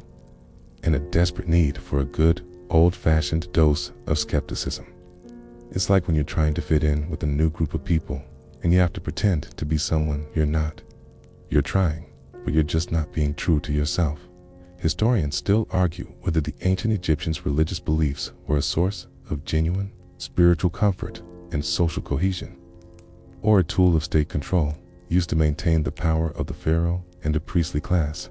The debate centers on the interpretation of religious texts and archaeological evidence of popular piety, and whether the common people truly believed in the official state religion or had their own, more personal, spiritual practices. Was it a genuine faith or a form of social engineering? The debate continues, adding another layer of intrigue to this already fascinating tale. You're probably thinking, just tell me if they were brainwashed. But that's the beauty and the complexity of history. There are rarely simple answers, okay? As you lie there, perhaps feeling a phantom shiver of superstitious fear, you can almost imagine the all-encompassing spiritual landscape of ancient Egypt. Every action, every event, every natural phenomenon, a reflection of the divine will. It's a reminder that survival is not just about avoiding physical dangers.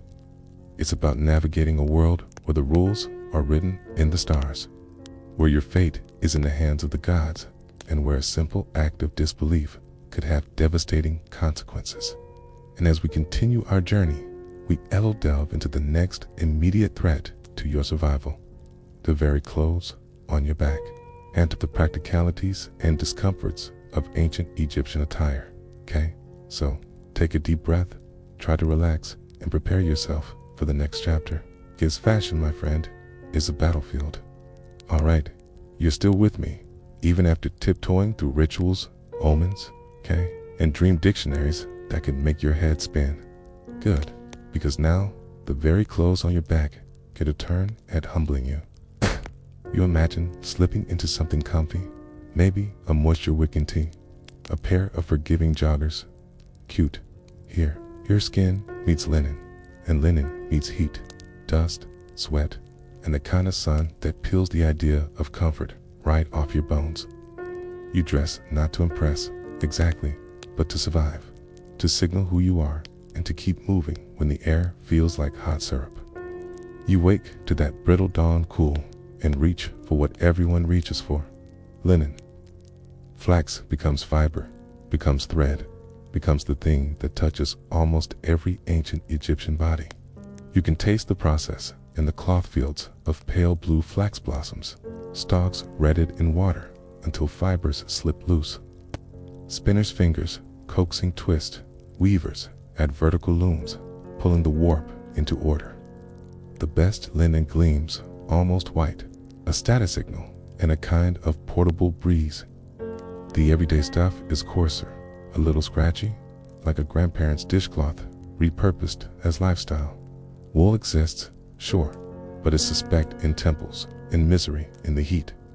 You hold up a simple kilt-a-shendetand, run your hand over its pleats, stiff with starch from plant gums.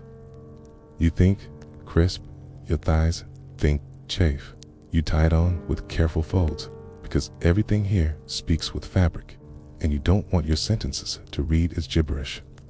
Men's kilts vary, short and practical for labor, longer and more architectural for officials who need to look like they managed an entire inundation with a raised eyebrow. Women's sheath dresses, clinkiloceris, a word modern's gift, retroactively, to shoulder straps, a column that suggests elegance even when you're hauling water. On special days, bead net, overdresses, glitter in faience blue and green, like the Nile took a nap on your shoulders. You breathe, and the beads whisper soft as reeds. The dress cool at dawn, a tiny oven at noon.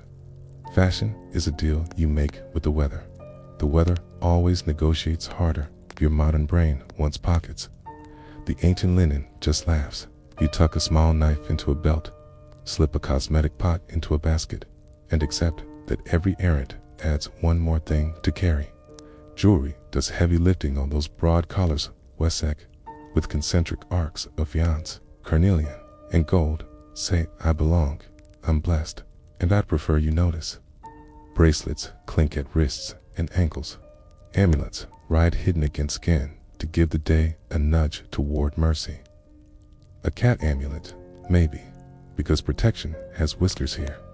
Mainstream historical fact: the overwhelming majority of ancient Egyptian clothing was linen derived from flax, woven in grades from coarse to remarkably fine. High-status linen could be so tightly woven it appeared sheer, and elite wardrobes often included multiple pleated garments and broad collars of faience and gold. Wool was used but considered ritually impure in certain sacred contexts, and rarely appears in temple depictions. You learn hair the way you learned water. Cautiously, shaving your head seems drastic until lice and heat make the decision for you, meaning shave. Then reach for wigs, human hair woven onto plant fiber foundations, styled in smooth bobs, tiered curls, or elaborate braids, lacquered just enough to hold their geometry in the breeze. You set a wig on your sweaty scalp and feel your temperature climb a notch. Beauty here is a cardio workout. Priests glide by with clean-shaven pates, gleaming with oil, proof of ritual purity and practical pest control. You, not a priest, still dab on perfumed oil at your crown and along the collarbones, 'cause the day will be long and the nose is a soft-hearted judge. Cosmetics aren't optional. They're equipment. Kohl rims your eyes, black as obsidian ground. Galena for men and women, more than a look.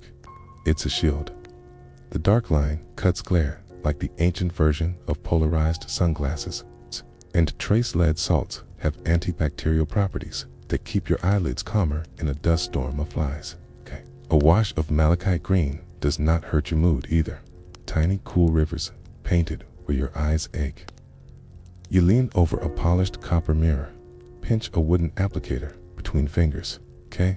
And steady your breath the way an archer steadies a shot. You might be sweaty, hungry, and vaguely itchy, but your eyeliner's flawless. That S-joke one. The miracle of Katai persistence in a climate where bread goes stale mid-slice. Footwear offers choices that are not choices at all. Many days you go barefoot, your soles get intimate with earth, cobbles, and the odd sharp pebble that has personal vendetta energy.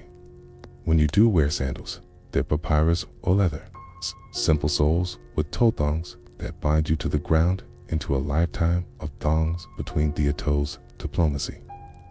The sand is a trickster. It can be cold before dawn and a skillet by noon.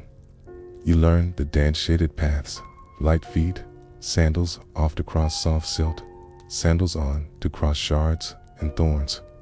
A blister forms and becomes part of your personality. Joke 2. You catch yourself adjusting your sandals for comfort the way you once adjusted your ergonomic office chair. And both times, your back still complained. Laundry becomes a saga. Linen's strength loves water. Okay. Dust loves linen. You beat tunics at the river with natron and stones. Okay. You wring, you rinse, you lay cloth to bleach under a noon that doesn't know mercy. The crisp pleats you love have to be repleated by hand. Damp fabric stroked and folded on a smooth board. Then pressed under a pot ram or a stone to dry into memory. One gust later, your immaculate white is beige with a side of mystery smudge. And you sigh like someone who hasn't yet learned to stop fighting the dust and start scheduling around it. Now, for a quirky tidbit, those perfumed head cones you see in art waxy white mounds perched on wigs. Melting scent down the hair during feasts. You've seen them painted 100 times.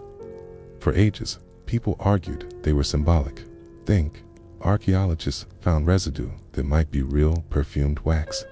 Imagine sitting under moonlight at a festival, while a slow rain of fragrance slides through your wig, pinning the evening in your memory like honey. It's wearable aromatherapy with an ooze factor, okay? The midday heat makes your linen cling, a second damp skin. You try fanning yourself with a palm frond, okay? The air moves, but the sun remains aggressive.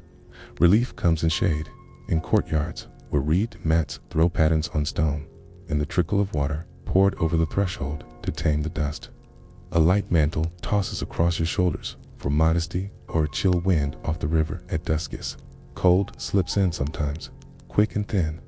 You shrug it closer, grateful that not everything here is one temperature forever.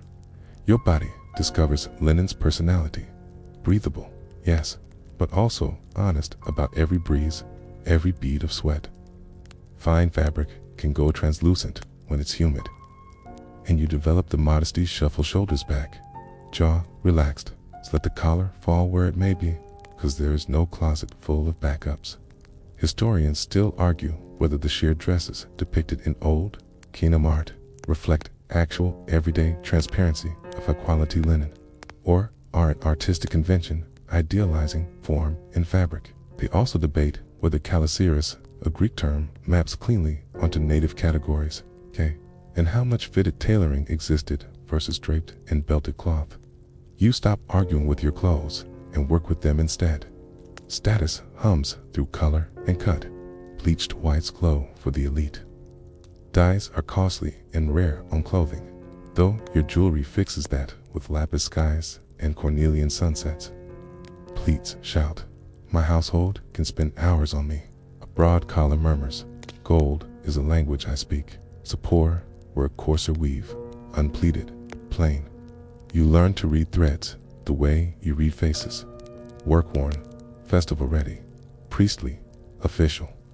Even hair becomes a sentence close, shaven for ritual purity, braided for beauty, wigged for public life, scarved because the wind decided to be inconvenient. Your skin negotiates with the climate. Oils, sesame, moringa, or the complex incense blend of kifikipa from cracking. They also invite dust to attend you like an entourage. The solution? A light layer, then accept the patina. Perfume isn't luxury. It's a daily treaty with your own nose and everyone else's. Everyone smells like people, and people smell like the river, the kill, the fields. Joke 3 arrives when you catch a whiff of your own kiffy cloud and think, smell like a temple gift shop. And frankly, it's an upgrade. Undergarments are more suggestion than standard.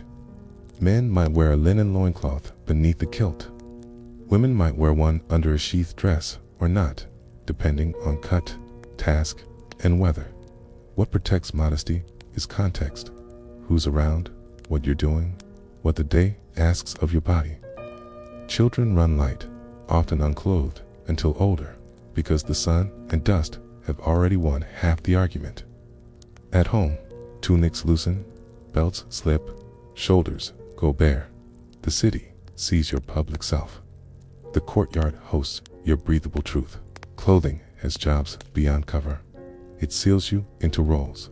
Scribe in a clean white skirt with a reed case tucked at the waist.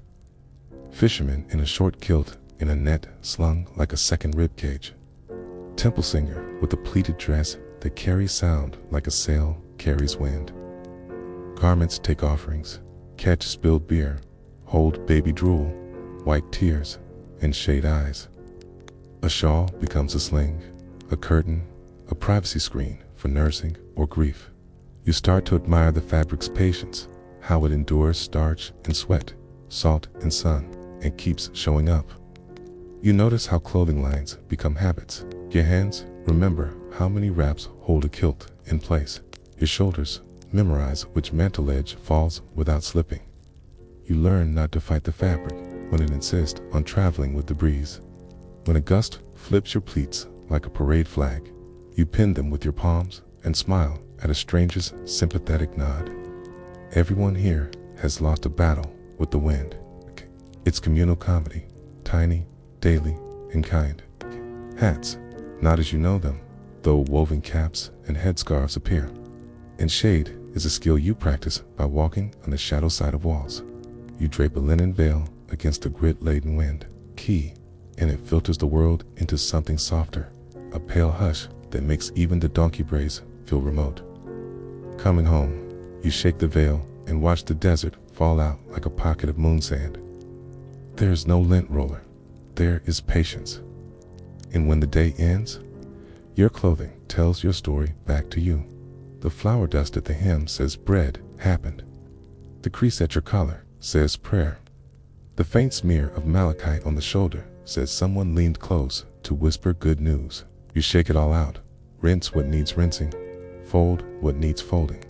In the lamplight, linen becomes landscape bridges of pleats, valleys of software, little constellations of stitch marks that held you together, while the sun tried to take you apart. Historians still argue whether most households had access to truly fine, near sheer linen, or if such textiles were restricted largely to elite contexts, and whether bead net dresses were daily wear or reserved for ceremonial performance. They debate how often pleating was reset versus woven in, and how much tailored shaping existed beneath drape. You accept what your hands tell you. Cloth behaves, but only if you listen. You lie down with the day as fabric, sighing at the foot of your mat like a loyal hound. Tomorrow, you'll step back into the same threads and make new sentences, because here, clothing isn't a closet. It's grammar you wear. It declares the heat and your answer to it, the dust and your defiance, the labor and your dignity. You close your eyes and imagine the cool of dawn kissing woven flax, ready to try again. Until then, let the linen rest. It has earned it. So have you. All right, you're still with me.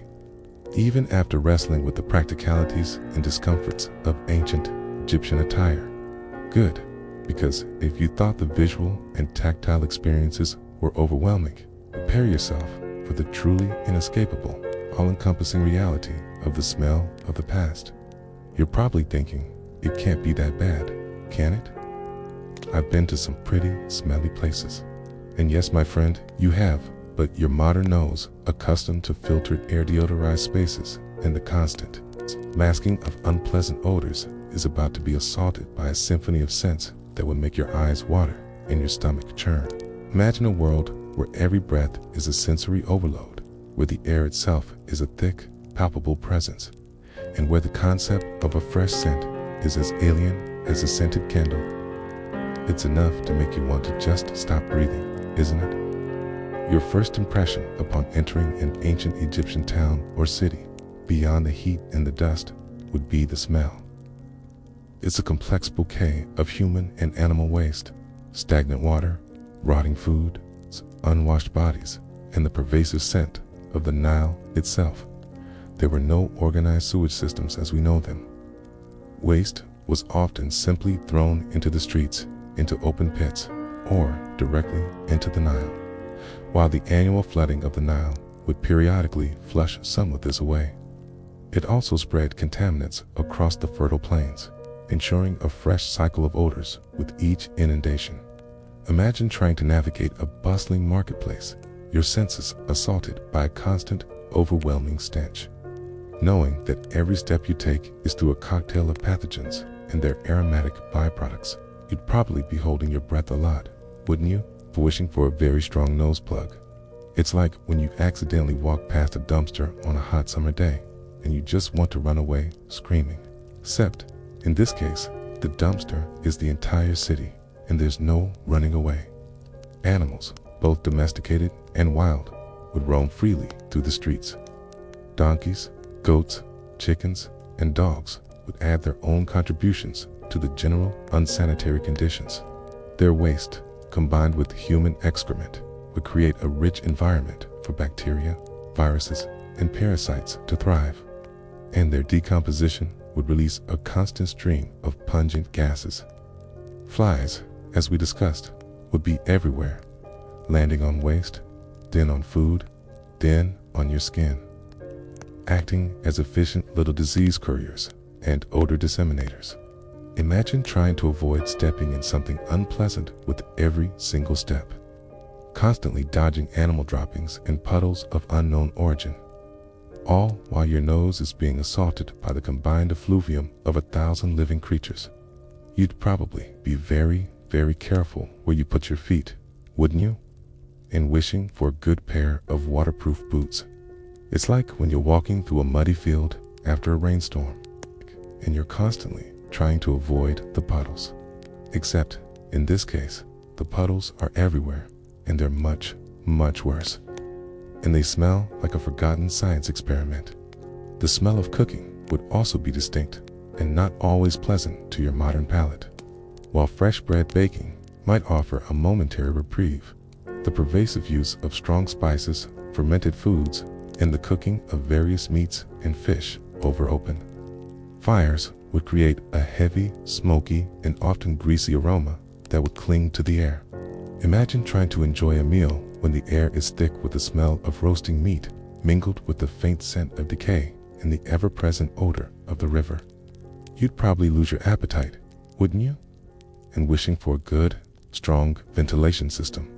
It's like when you're trying to cook a complicated meal, and you accidentally burn something, and the smell just lingers in the air for days. Except, in this case, the smell is always there, and it's not just from your cooking.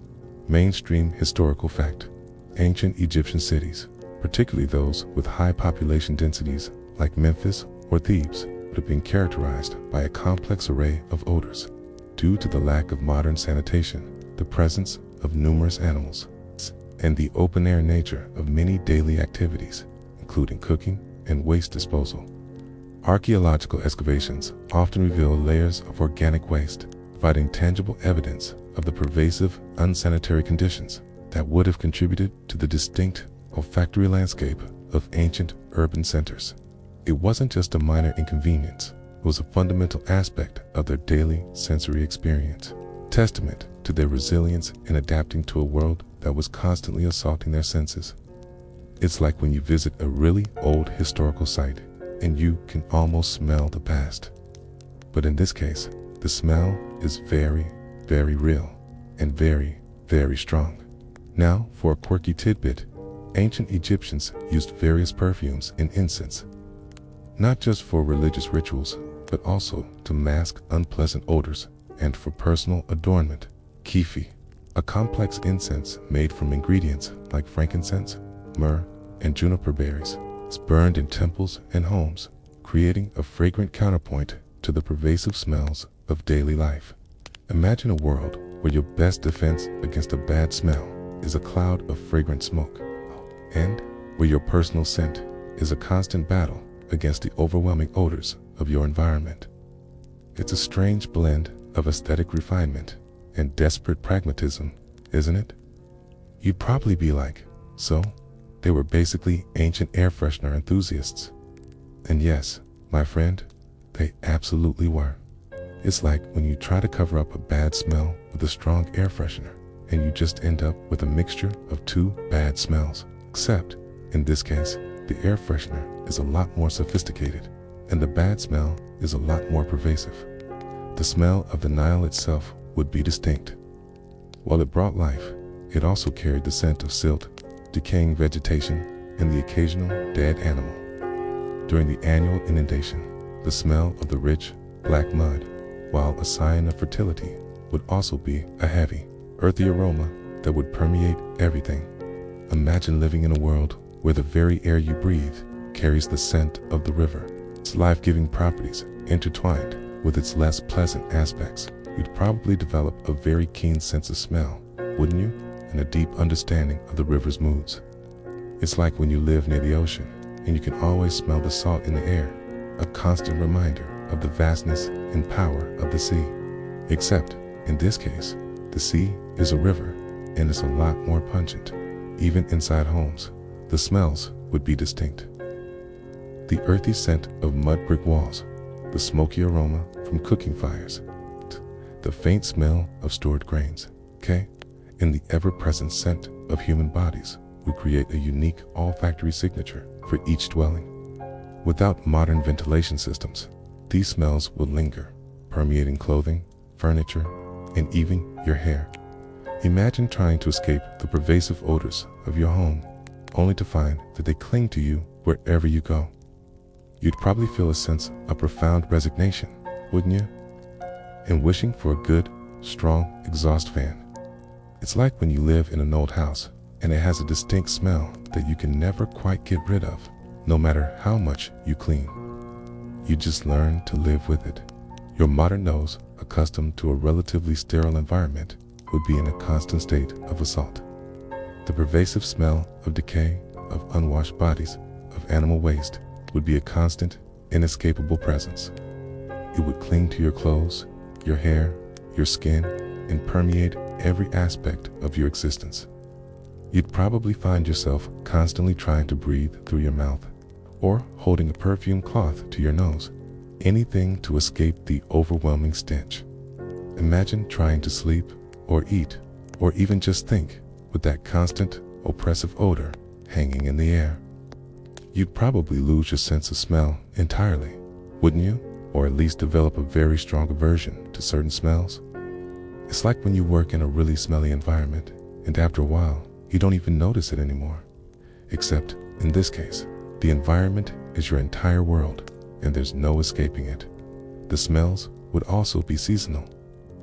During the harvest, the air would be thick with the scent of drying grains and freshly cut straw. During the inundation, the earthy smell of the fertile mud would dominate. In the dry season, the dust would carry the scent of parched earth and distant desert winds. Your nose would become a calendar, a barometer, a constant reminder of the rhythms of ancient Egyptian life.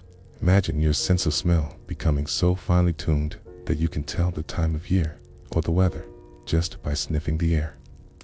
You'd probably feel a sense of profound connection to your environment, wouldn't you? And a deep appreciation for the subtle nuances of scent. It's like when you live in a place with very distinct seasons, and you can always tell what time of year it is just by the smell of the air.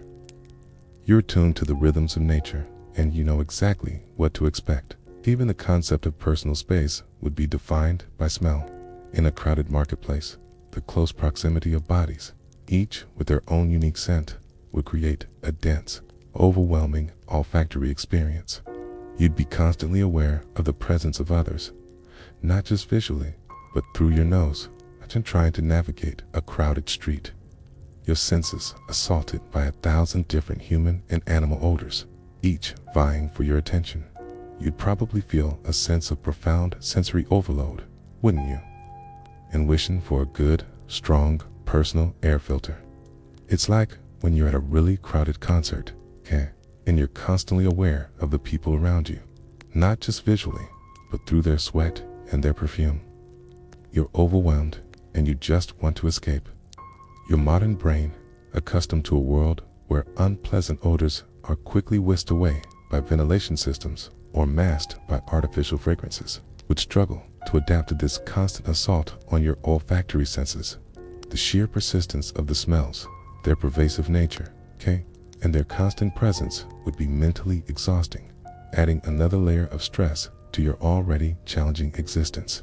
Imagine trying to maintain your mental and emotional well-being when your nose is constantly being assaulted by unpleasant odors, and your mind is perpetually clouded by the sensory overload. You'd probably feel a sense of profound weariness, wouldn't you? And a desperate need for a good, old-fashioned breath of fresh air. It's like when you're trying to work in a really noisy environment and you just can't concentrate. You're trying, but your brain is just shutting down. Historians still argue whether the ancient Egyptians, despite the pervasive odors of their environment, developed a form of olfactory adaptation, where their noses simply became accustomed to the smells, or if their extensive use of perfumes and incense was a constant battle against an overwhelming sensory reality. The debate centers on the interpretation of archaeological evidence of their aromatic practices and the absence of explicit complaints about smells in their texts, and whether their silence indicates acceptance or simply a lack of a vocabulary to describe such a pervasive reality. Was it a genuine adaptation or a constant struggle? The debate continues, adding another layer of intrigue to this already fascinating tale. You're probably thinking, just tell me if they noticed it. But that's the beauty and the complexity of history. There are rarely simple answers. As you lie there, perhaps feeling a phantom whiff of the past, you can almost imagine the rich, complex tapestry of smells that would define your existence in ancient Egypt. Every breath, a journey through a world both alien and intimately familiar.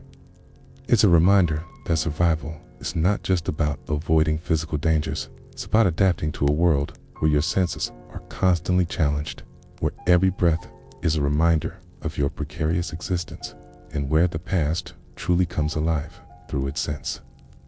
And as we continue our journey, we'll delve into the final, ultimate threat to your survival, the myriad ways you wouldn't survive one night in ancient Egypt. So, take a deep breath, try to relax, and prepare yourself for the very last chapter, 'cause the end, my friend, is nigh. Alright, you're still with me? Even after enduring the olfactory assault of ancient Egypt. Good, because now, as the moon begins its slow arc across a desert sky, we arrive at the culmination of our journey, the ultimate demise. You're probably thinking, okay, so what finally gets me? And yes, my friend, that's the question. But the truth is, it's not one thing. It's the relentless, cumulative weight of everything we've discussed. 1,000 tiny cuts that would slowly, inevitably, bleed your modern self dry. Imagine a world where every aspect of your existence is a struggle, where every comfort is a luxury, and where your very survival is a daily, exhausting battle against an environment utterly hostile to your modern sensibilities. It's enough to make you want to just curl up in a ball and cry, isn't it? Your modern body, accustomed to a life of relative ease, would simply not be equipped for the constant physical strain.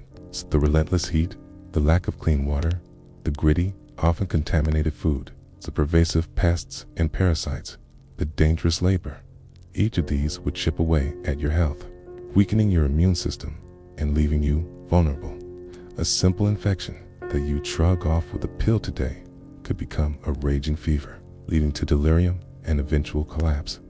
A minor cut could fester, leading to gangrene and a slow, agonizing death. Your body, designed for comfort and convenience, would be in a constant state of emergency. Its resources depleted, its defenses overwhelmed. Imagine your body, once a finely tuned machine, slowly grinding to a halt, its parts failing one by one, unable to keep up with the relentless demands of its environment. You'd probably feel a sense of profound exhaustion, wouldn't you? And a desperate longing for a good, old-fashioned hospital. It's like when you're trying to run a marathon. You're constantly hitting the wall, and you just can't seem to catch your breath. Except, in this case, the marathon is your entire life, and there's no finish line. The mental and emotional toll would be equally devastating. The constant anxiety of potential dangers, the frustration of the language barrier, the awkwardness of social customs, the lack of privacy, the pervasive smells, the profound darkness of the night. All of these would combine to create a state of perpetual stress. Your modern mind, accustomed to control and predictability, would be constantly overwhelmed by the chaos and uncertainty of ancient Egyptian life, with the sheer mental effort required to simply exist. To navigate a world so utterly alien would be exhausting, leading to burnout, despair, and a profound sense of hopelessness. Imagine your mind, once sharp and agile, slowly dulling, its capacity for joy and wonder replaced by a constant, low-grade hum of fear and frustration. You'd probably feel a sense of profound loneliness, wouldn't you? And a desperate need for a good, old-fashioned therapist. It's like when you're trying to solve a really complicated puzzle and you just can't figure it out, and you feel like your brain is going to explode. Except, in this case, the puzzle is your entire life, and there's no solution. Even if you manage to avoid the immediate dangers, the crocodiles, the scorpions, the deadly diseases, the cumulative effect of the harsh environment would eventually catch up to you. Your teeth would wear down, your joints would ache, skin would be perpetually irritated, and your body would simply give out. You wouldn't die dramatically, perhaps, but slowly, subtly, your life force would ebb away, leaving you a shadow of your former self. You'd be an old person before your time, your body ravaged by a lifetime of struggle, your spirit perhaps broken by the relentless demands of survival. Imagine looking in a mirror and seeing a stranger, a person aged beyond their years, their eyes reflecting a lifetime of hardship and struggle. You'd probably feel a sense of profound loss, wouldn't you? And a desperate longing for the life you left behind. It's like when you see an old photograph of yourself and you can barely recognize the person in the picture. You're changed, and you know it. Mainstream historical fact: the average life expectancy in ancient Egypt was significantly lower than in modern times, often in the 30s or 40s, primarily due to high infant mortality rates, infectious diseases, and the physical demands of daily life. While some individuals lived to old age, their bodies often showed signs of chronic illness, malnutrition, and extensive physical wear and tear, providing a stark contrast to modern longevity. It wasn't just a statistic, it was a lived reality, a constant reminder of the fragility of life in a world without modern medicine and technology.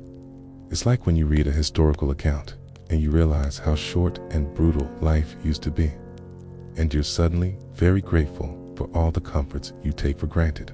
Said, despite the harsh realities of their lives, ancient Egyptians had a profound love for life and a strong belief in the afterlife, often depicting scenes of feasting, dancing, and joyous reunions in their tombs.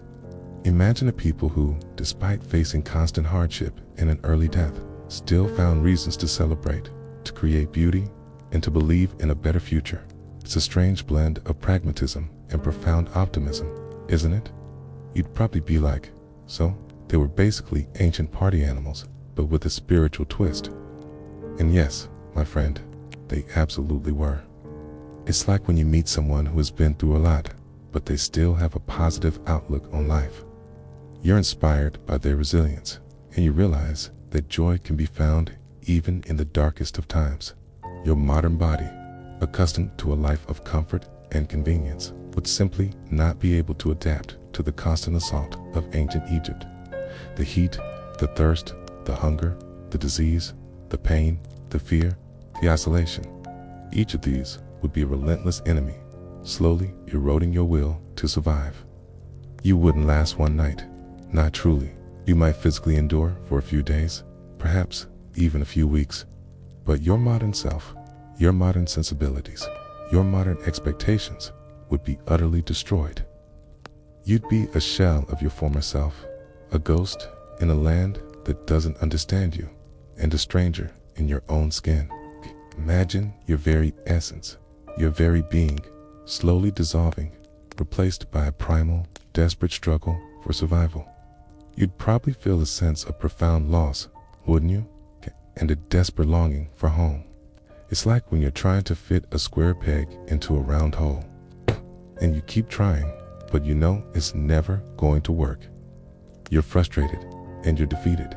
Historians still argue whether the ancient Egyptians' resilience in the face of such harsh conditions was due to a unique cultural adaptation, a genetic predisposition, or simply a lack of alternatives. The debate centers on the extent to which human beings can adapt to extreme environments, and whether their seemingly stoic acceptance of hardship was a conscious choice or a necessary survival mechanism. Was it a triumph of the human spirit or a tragic testament to the limits of human endurance? The debate continues, adding another layer of intrigue to this already fascinating tale. You're probably thinking, just tell me if I'd be miserable, but that's the beauty and the complexity of history. There are rarely simple answers. As you lie there, perhaps feeling a phantom ache or a lingering sense of unease, you can almost imagine the profound silence of the desert. The distant cry of a jackal, the gentle rustle of palm fronds in the breeze. The moon, a silver disk in the inky sky, casts long, dancing shadows across the sand. The air, finally, has cooled, carrying the faint scent of dust and the distant murmur of the Nile. You close your eyes, and for a moment, the relentless assault on your senses fades. The smells, the dangers, they recede into the background, becoming a distant hum. You are here, now, in this ancient land, a silent witness to a world long past. Your breath slows, deepens, a gentle rhythm against the vastness of time. The sand beneath you feels cool, the air soft against your skin. The stars, countless and brilliant, seem to whisper secrets of eternity. You are safe, for now, cradled in the embrace of history, a tiny speck in the grand tapestry of time. Let the ancient world recede, its challenges and its wonders fading into the quiet corners of your mind. Drift now into the gentle currents of sleep, carried by the soft whispers of the past. The journey is over. The night is calm. Rest now, my friend.